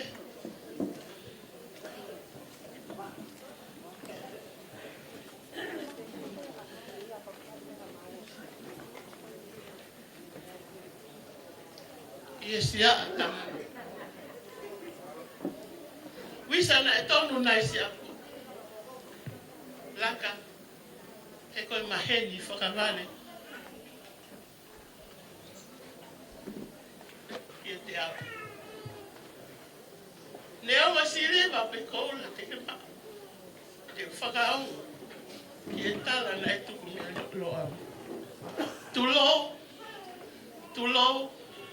Tulo kau hawa tu he. Tapu ki he tonu tala I o tua o kune awhio o tau hawa onga.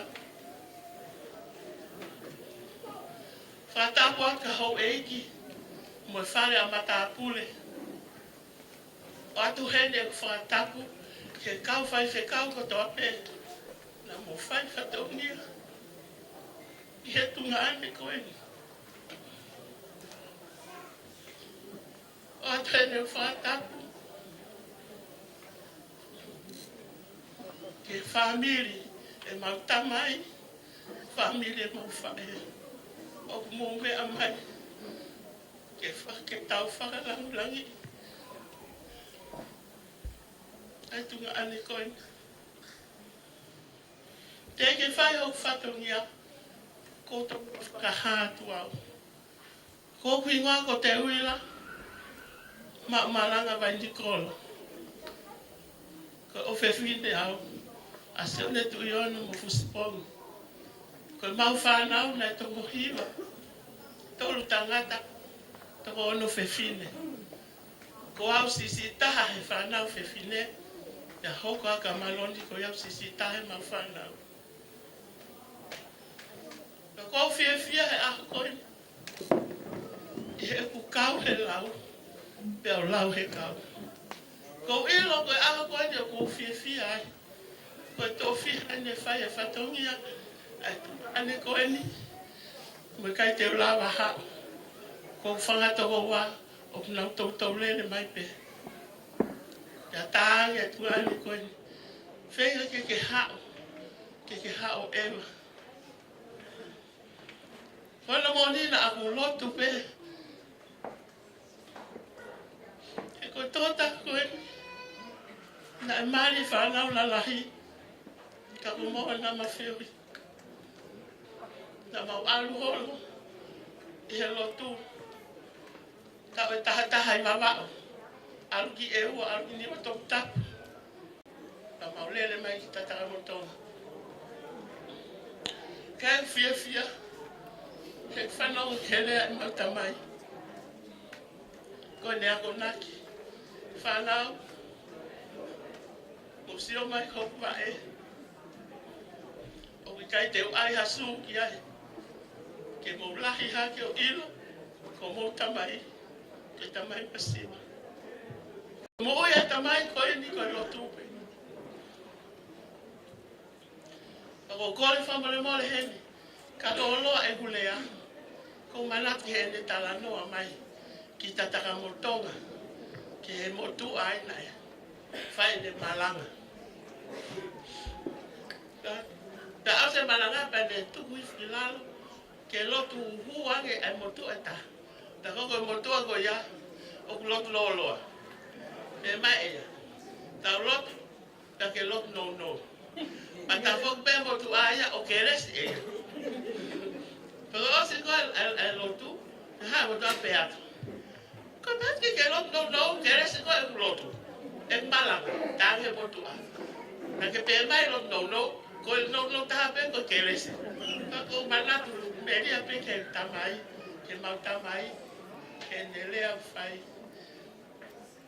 Me whaka au pe a honi, nei mo ui e tangata e ki, Kamaloni. Ko whamalola i te koe. I ho fou he hala, ko ilo pe ko lotu e tau whakata mai. Se ale waka, so Tuiono. Koe kau whai kau ko tope. Mea pēo ku fie e ahoni. Ka tau kātoanga i han mea whakamamani. Tau kātoanga i. Wau. I he toke taha. Pea ke tu'u ai ho atamai. O lau maari e. O ki kahato i mea i he mahuina. He mamani koen. Koe lotu pe. Ko ia pe e mui anga. Mui hao anga i mamani koe. Ko hanga ki whatongia ko whai. Ko whangato ko uafu. O kui kai ke nau poto na tuhi maria. Ko ka mea koe i Amerika mo Hawaii. O nau tu whekau ke uan. Ko mea ko whai tai. Ko nau toi nofna to o toi taramai. Ke toi. Pau pe haki ai. Ko me ake mo ma whai e rea. He ko ngā he ko au sisi taha. Ko mo tau lai. Ke mo ma whai whatongia. Ange ko lau ko tau whakakata pe. Ka ko whamaloa. Ka mo tolu ko toa pe. Ko mo mea mahi ahoni. Ke tau whakawhiawhia e tamai e koe. Ko ki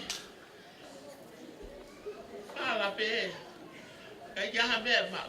O se ne mani. E tahino toa ko i Nusila. He toa naku osi. Pero mawon ko ni. Ka te aha mea mere. Ke osi ilo pe. O e masi. Wa mau ki whamiri. Pea ko e taha. Ka ki paanga whaafe.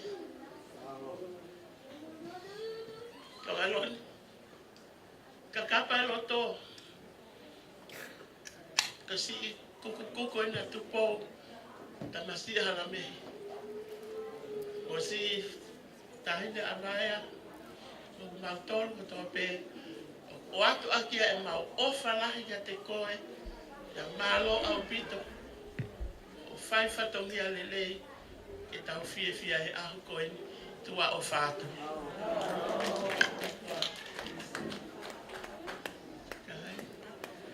Whaka te ki whala koe ni. Ki a tapu ki tea. Ka taki koe whamile mau tamai. Kuku hia ni tua o whātu. Malo Vito. Algo está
Thank you.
Malamat ito, mga kalunga.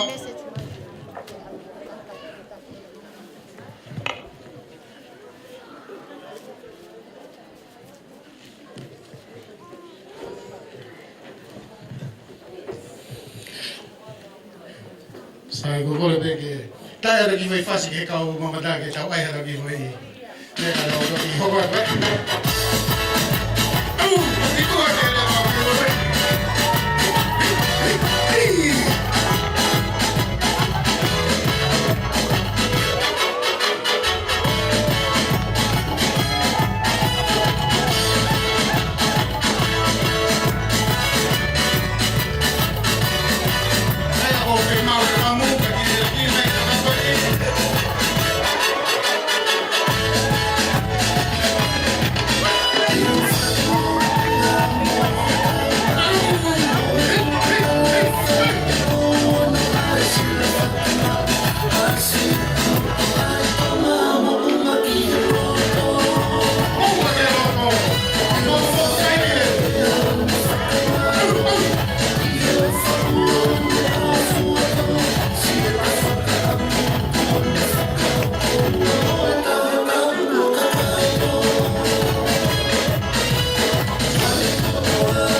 Saya horen net wat aan die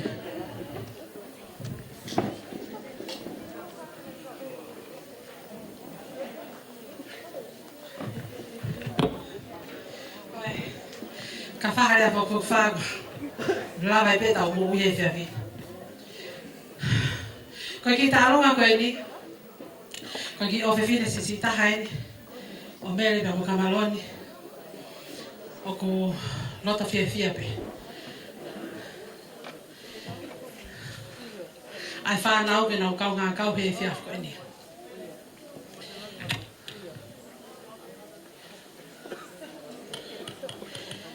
ko kore atu mere kata ki o lere totolo atu ke fa o ki mua ke hui ho teki pa ke toki lava mai tani lose kusi e mau lea kau amu ato mau loto pa mau whakakau pa mau whiawhia pa mau mea katoa peo mau whiawhia ko ini ka keha mea mau ka ki tola e taha pēna ne lava ki kumea ki hau fo ilore ho foki ka pau ki aha au kusi e mea kufo aki to o ate whakaki whanau hoko atu ki ai Hage ko lava ni nai ka gaha mau tono no pa mo takatai ki toke taka mai hoa pa mo whanau tu peke lau mare manu ni ke ni whaetu mau whakato tu a whai ki at malo Malo lea. Malo tu. Mani mari. Koi.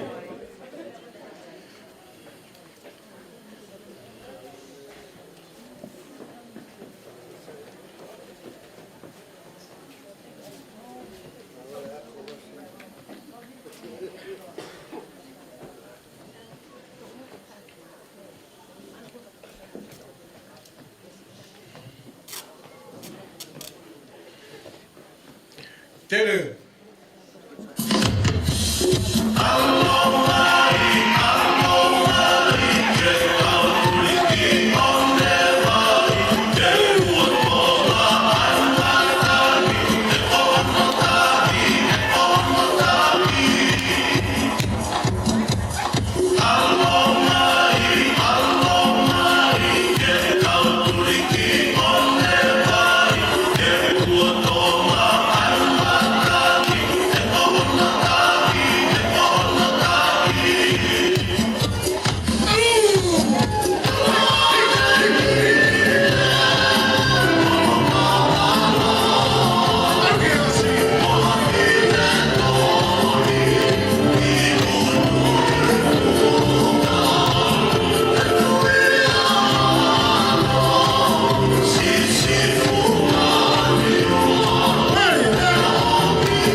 Sai mau ko nai be ki le tang na frau mai ki moani ba pa ku ke he ne ka ka ko ni ya frau vo mai ki moani ka mo ta frau ma ta ro pa kai Ko ko lea ke tuka ki fai fasi e oa ni.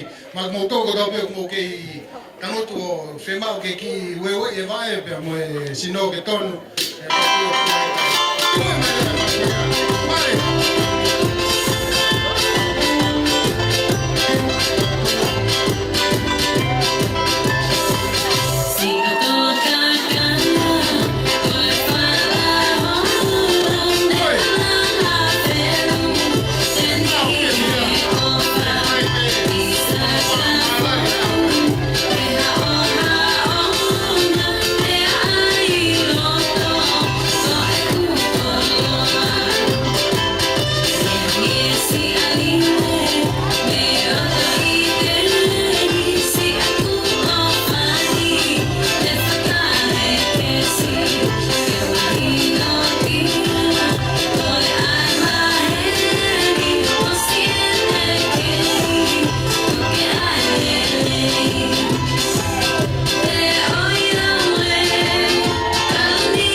Kokore beke o whangatu he whatapu ko oso noa whaki. Kai atape mua ke kai pia ki mawhana. Ko hinga ko ana lolohea. Ko e lahi au ia mere. Ko e hoa ko Kamaloni. Pea i he whiawh koe ni. Ta whawhetai ke e ki. Ka ia ko e mani whakamere mo Kamaloni. Ko e nau ngai whawhai whekawan ki lapa. Na ke whiri a Kamaloni. Ko whiri tangata e ki. Pea tau sio ka pau whiri he mātua whanau e nau mari e nau whanau. O whawhetai ke ki ko whiri a o tua. Pea Kamaloni.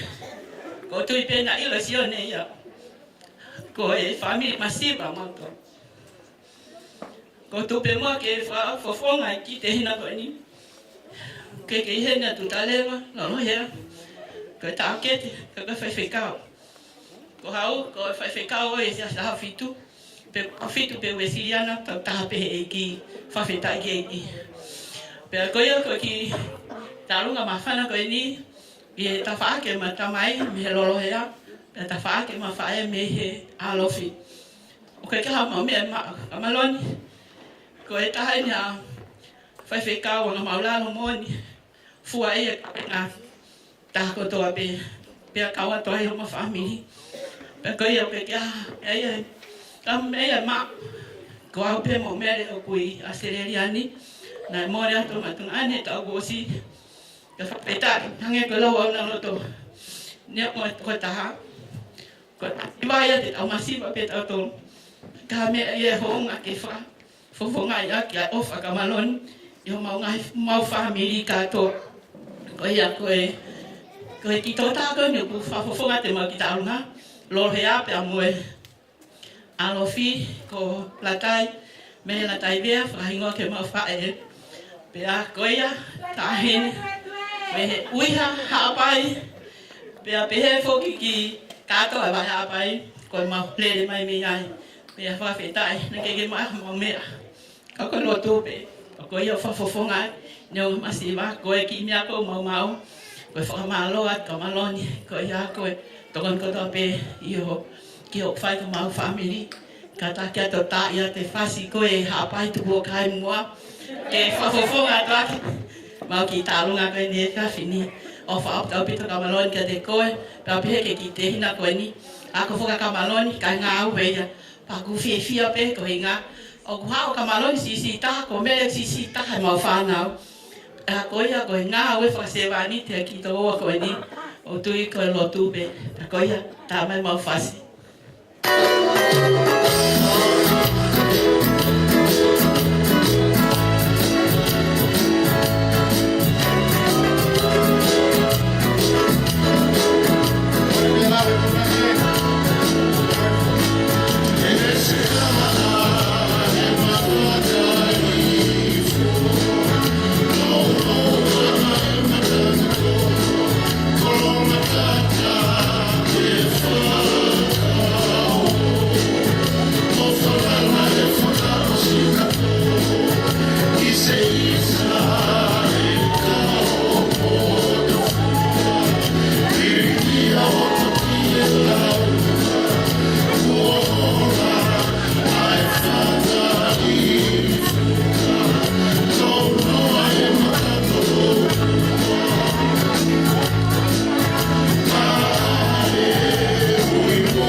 Malo kore ke te malo e papale pe malo e taurunga.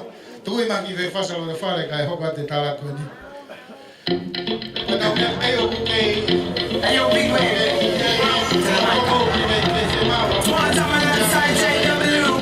My bestie and your bestie sit down by the fire.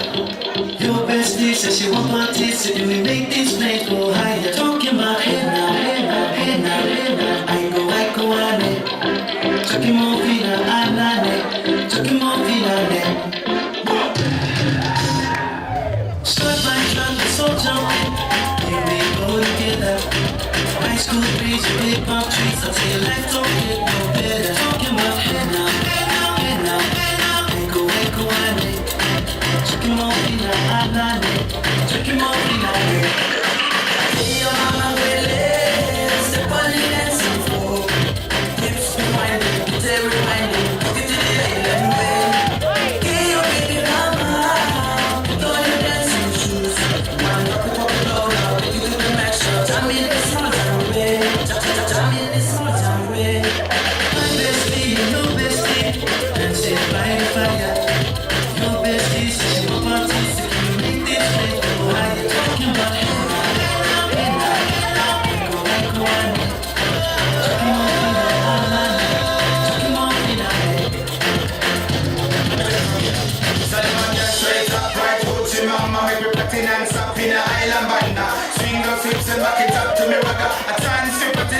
Sai, patai veki, lava ki famaloisino, ngako alu fata pe ma me ta koni ki famaloisino.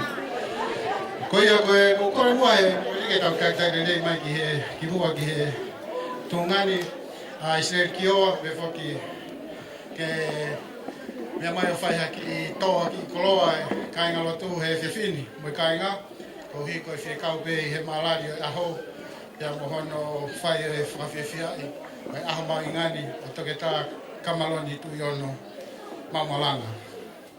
Kaya ka whawe, mo pasas mai Israel Kioa. Kaya te pōpia tuka Israel Kioa ka no Kotolina kono hoa. Kaya po tau whiawhia ki taktari rei. Maro pitu.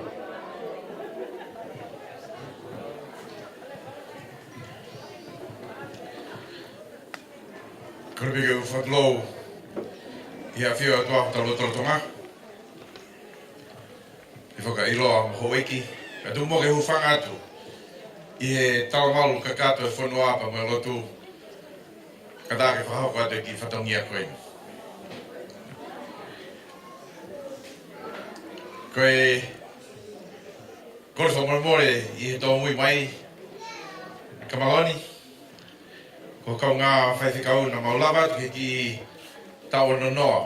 Ko tau toa whaithikau fisi ko ea ko vini. Pravitali. Pea, koe lawa peki whatongia ko ea. Ko mau tu ko toa au whawawe mai. Ka koe koloa Kamaloni. Maulawa mai hen ke hard way. Ke te koe mo mere. Ka mai whamiri pe mo siasi. Moi kai ngā kotoa. O kusaya nge mau tō mui mai, hei kei ke mau asi mai. Pag maa whana mau loto, koe koloa mau mai, o kei whanu gutu. Pa mo kei matamata lelei, pa mo kei whanu laumare ia, ai lotu whareni, pa mo apisiasi koeni. Te tau te whito ki whai e kātoanga o e koloa e mo e lawa mea. Ko e whai, o whai he apsias koe ni pene uki ki tau tolu. Ki tau manatua a e whai tau koe no Edveniti o tau lotonga tu oai. Kamaloni mo meri ka mai whamiri. Mau humai mau ki matawarea whoku. Mau whakakau pe tonko ake ha mau tau lunga. Pea whare pe po whakahoko mai koe whakaosinga ene kātonga. Koe mau atu whakawhai atu o whakatoko whaithikau mau whuke presidenti hoko. Mau lawa katoa mai ke kau whakataha mo koe I he maalari o e aho koeni. Mau lawe I Kamaloni koe Kakakala po tō pe moe houa nā ke ki voi I hono whai e whatungiani. Koe whakaivia pe koe me o toa. Pe hangi koe lau koe a e palawhita ko sele mai a. Nai ui pe koe me manawa ho whae. Pe ko tau talo no pe ki whae. Pe ko tau manatu ko tau tupuanga. Pe ko tau manatu na e tanu make ngahi lelei ko toa pe. Pe whakatontonu e tau mahi kāpasa ki hanga pe ki kāle wale. Ui koe ngai mea ko tau pe te tau lawa o mao, pe tau lawa mea ai. Kono teu pe a kolosi koe au ke fuisia, ko hea ko ngai whatongi au tukatu hea sia si mao. Maulo tu ia, ke kia mea te mau lawa mai, ko e au mai pe ke kau I whakawhita I aho koe. Malo atu he teu ko whai. Mahino veka tik mau tolo ulunganga hange ko ngahi me ako ko fai a to iwi hao mata ko fuo ke tokoni ke tahape. Pe ngawe ko ui ko sia si ke ngawe I Wesley Mission. Kama ai to ke ta ko ke lava I a ko ni. Ko te ko he o tua fafikau. Ui ko malae. Ko ke ako ai e tokoni ia. Ki he tauhi o tau ngahi wahanga tae, pa mo tau ngahi kau ngā whanua. Ka mai ngahi fupeau ko hake, I he kōngani, pa mo ngahi tau whanua ngai. Une uesi e tau mo ui whakatamai, mo ui whakasino, mo whakalau mali e. Pa ko tui ko e kawenga ho toke tā na ke tau o ke ai, e tokonia ki he mo ui whakalau mali e. Ahani ihi, o nau tawhia, pe o nau Pea hia I he waha wholau. Ka hoko e teu I kohe e ki he ahoni whaiwhikau. Ki lawa ke whaiha piki ai ha nihi. Te nau tawhia I he whaingata a mo uini. Tuku e whawhungai peo ho whatoa whaiwhikau. Tuku whine whaiwhikau. Mo ki nau tolu koe ke nau lawa mai I he ahoni. Mo ki nau tolu me he TNC koe ke nau lawa mai he ahoni me ngahi. Fetu'u kehe o tau whanuani. Pako alo ai kātoanga me mārari ahoni o alo atu hei ngalo pē mo ngalo ea. Pako tui u tau kau whataha. Pe mo whakataua whaiwhikau I he Kolo pē. I he kau mai I he mārari o ahkoe. Hange pe ko whaamu. Hange pe ko mo whaamu mo me re. Mo whaamu ai whamiri ka mai kāinga pa mo siasi. Tuku pe ke Mo be o toa. He koe aku ne ui koe. Mo whai tapu kina aki ai koloa koe ni. O ki kai koe whaka o si e ni. Ka ko tui whaikau. Ka kamata aina ngai ni e tapu aki na e te ui ai koe. Ehe o toa. Ki ka mau e tō ki tā. Ki whai a ke whatongia. I e toenga homo ui. Tau manu atu. O whai tapu kina koe o toa. Ma mere me whanau. Pefo ke se asi. Hoi ki ka mai kainga tau beu tau kau whataha I a honi. Koe hoa whakakoloa aini mo whakaustolia. Peo tohi e tau mo ui. Ke tau laka aki mo teu ki tau tolu. Ke teu e Christmasi. Peo tau hanga ke tau whou o whonu he. Klesi ia tau monu ia. Lebrewa whakoa a. Kau te tau atu.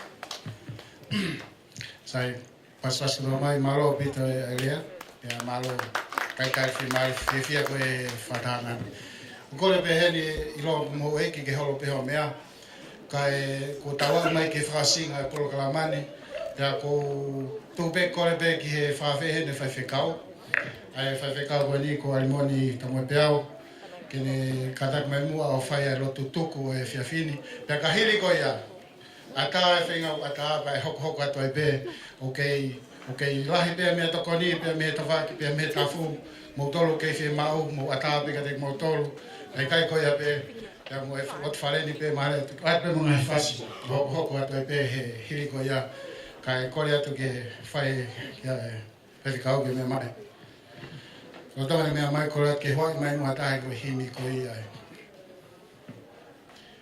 kada tu pe ke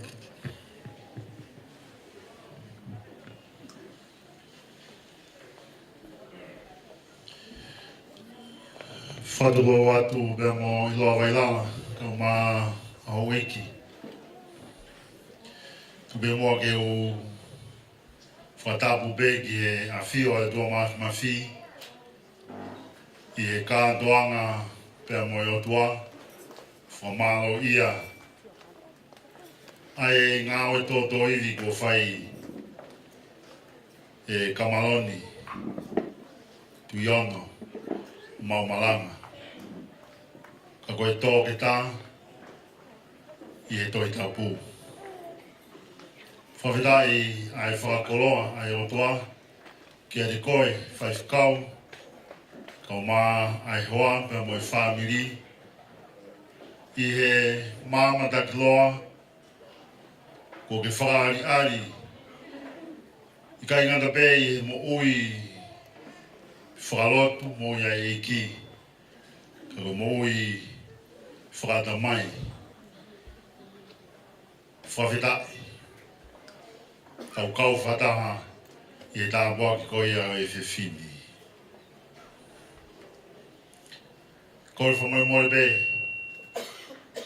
kau whai atu hatau lotu. E o tua mafi, ai a Fiona koe mama, ko ke omi ke hulu ki Mautolu, ki he tāpua ki whakata mai, ka okune whakakoloa ki Mautolu, I o maungahi laumari e. Koe aho whakawhiawhia ini. He o ko whakailongai aho awhio I he apio e lotu. Ka tau te whito be, ai mau kau whataha pe mo hoi ki. Kau maa ai whahu.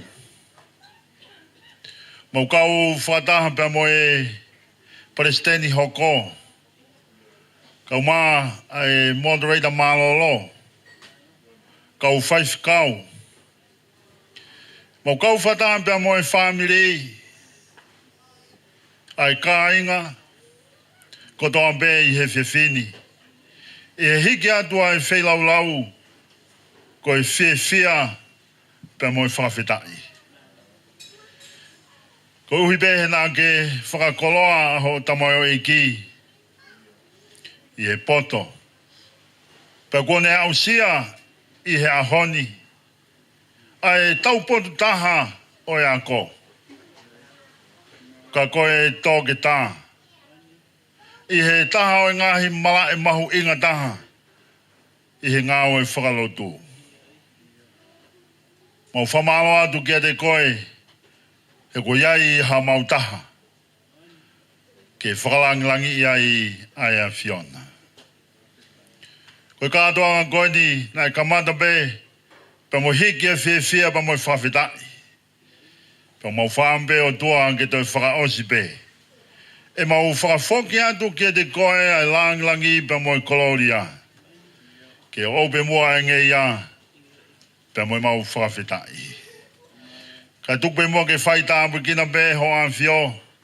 A si o tamau eiki. Ko ho o se wāniti. Ko ke tāpu kina ia aki. Ai poto mahu inga koini. O mau kore o tua. Tuke ne hulu atu. Ai whakakoloa ko ia. Ke inasi ai. I kai ngata pe ki ka kai tonga. Ko toa pe ia o sereiri a pa mo tonga. Pa mo mamani kātoa. Ke inasi ai whoki ai whonuani. Pa mo no kāinga. Ike u mau whakafoki at pe. Ai kātoa u mau whaini. Ke whakalangilangi a ki a hoa whio. Talia be mua ai lotu. Whai aki be. E mau whawhetai. Tunga be he kresia mau e ko sisu kalaisi.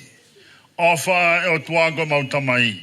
Pe mo whio hi holau maari e maoni oni. A whio be mua mok mau tolu kau maa. Ai hoi ki pa mo whahu. A ho tamau e ki au kuhinga ai kātoanga ai a honi. Ke ope na hili. Kai whai bea ke lau I kuonga. Emeni.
Wawetala ki ki ko e lava ia e katoanga mahuinga e pokoeni.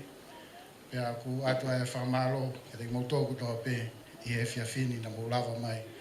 Awe whoki ke hoi ki, e mea mai o whaka mahuinga e ahkoeni, e ke whahu, e pe poki ke whantu whawhi. Pea mautoku toa pe, mo lava mai ke whakata e whatongi e ahkoeni. Wāna ato whatongia e tō kitua, pea whaiwhai kua te paki halo te lie, ka mo whamanore iange mo tuane, koe poto pea ni mui, pea koe tō pe whatongi a koe tongi, ko he kua whakao, ke awa e ngahi sea e whamiri, pea kua tuu mai lewa whaingo ni o tātā puni mai, ke lava e whatongi a, pea lava le rei. Whamalo ate mea toa pe, koe ai e osi koe ni, koe tau mea toko ni o kei tō pe me mui, ia ko tau mea toko ni o kei tō pe ka au whie mao, pea koe hoko atu, na be hoke whaiwhikau ane nai, ke aro e whaiwhikau pārangia toke tā, ko hui kai ata pe ke tau leri ke tahaua. Pea koe ai, ka pau waha mō iwi, ke tū mai. Ka pau rewa i kai, sai pe kore whamore ea, pea whaipo tāo whia e mea ka tau mātu. Koe ai ke hokas kai niko, kore tai pe ke ka whaiwhikau mō kātaki, mō ki tua ke pe o mea atu ke te pili ki mua, mea to koe pe na mō tō mui mai, pea koe te pili mua, mō mea atu ki ai o whakakato, maua marohi, ke hoka tua kai whatongia. Maroha pito, kore ke teacher ke tui mea ngeha ki hoi, mea koe ku whewheka ki ne hangao. Langa ia ke tō tātua.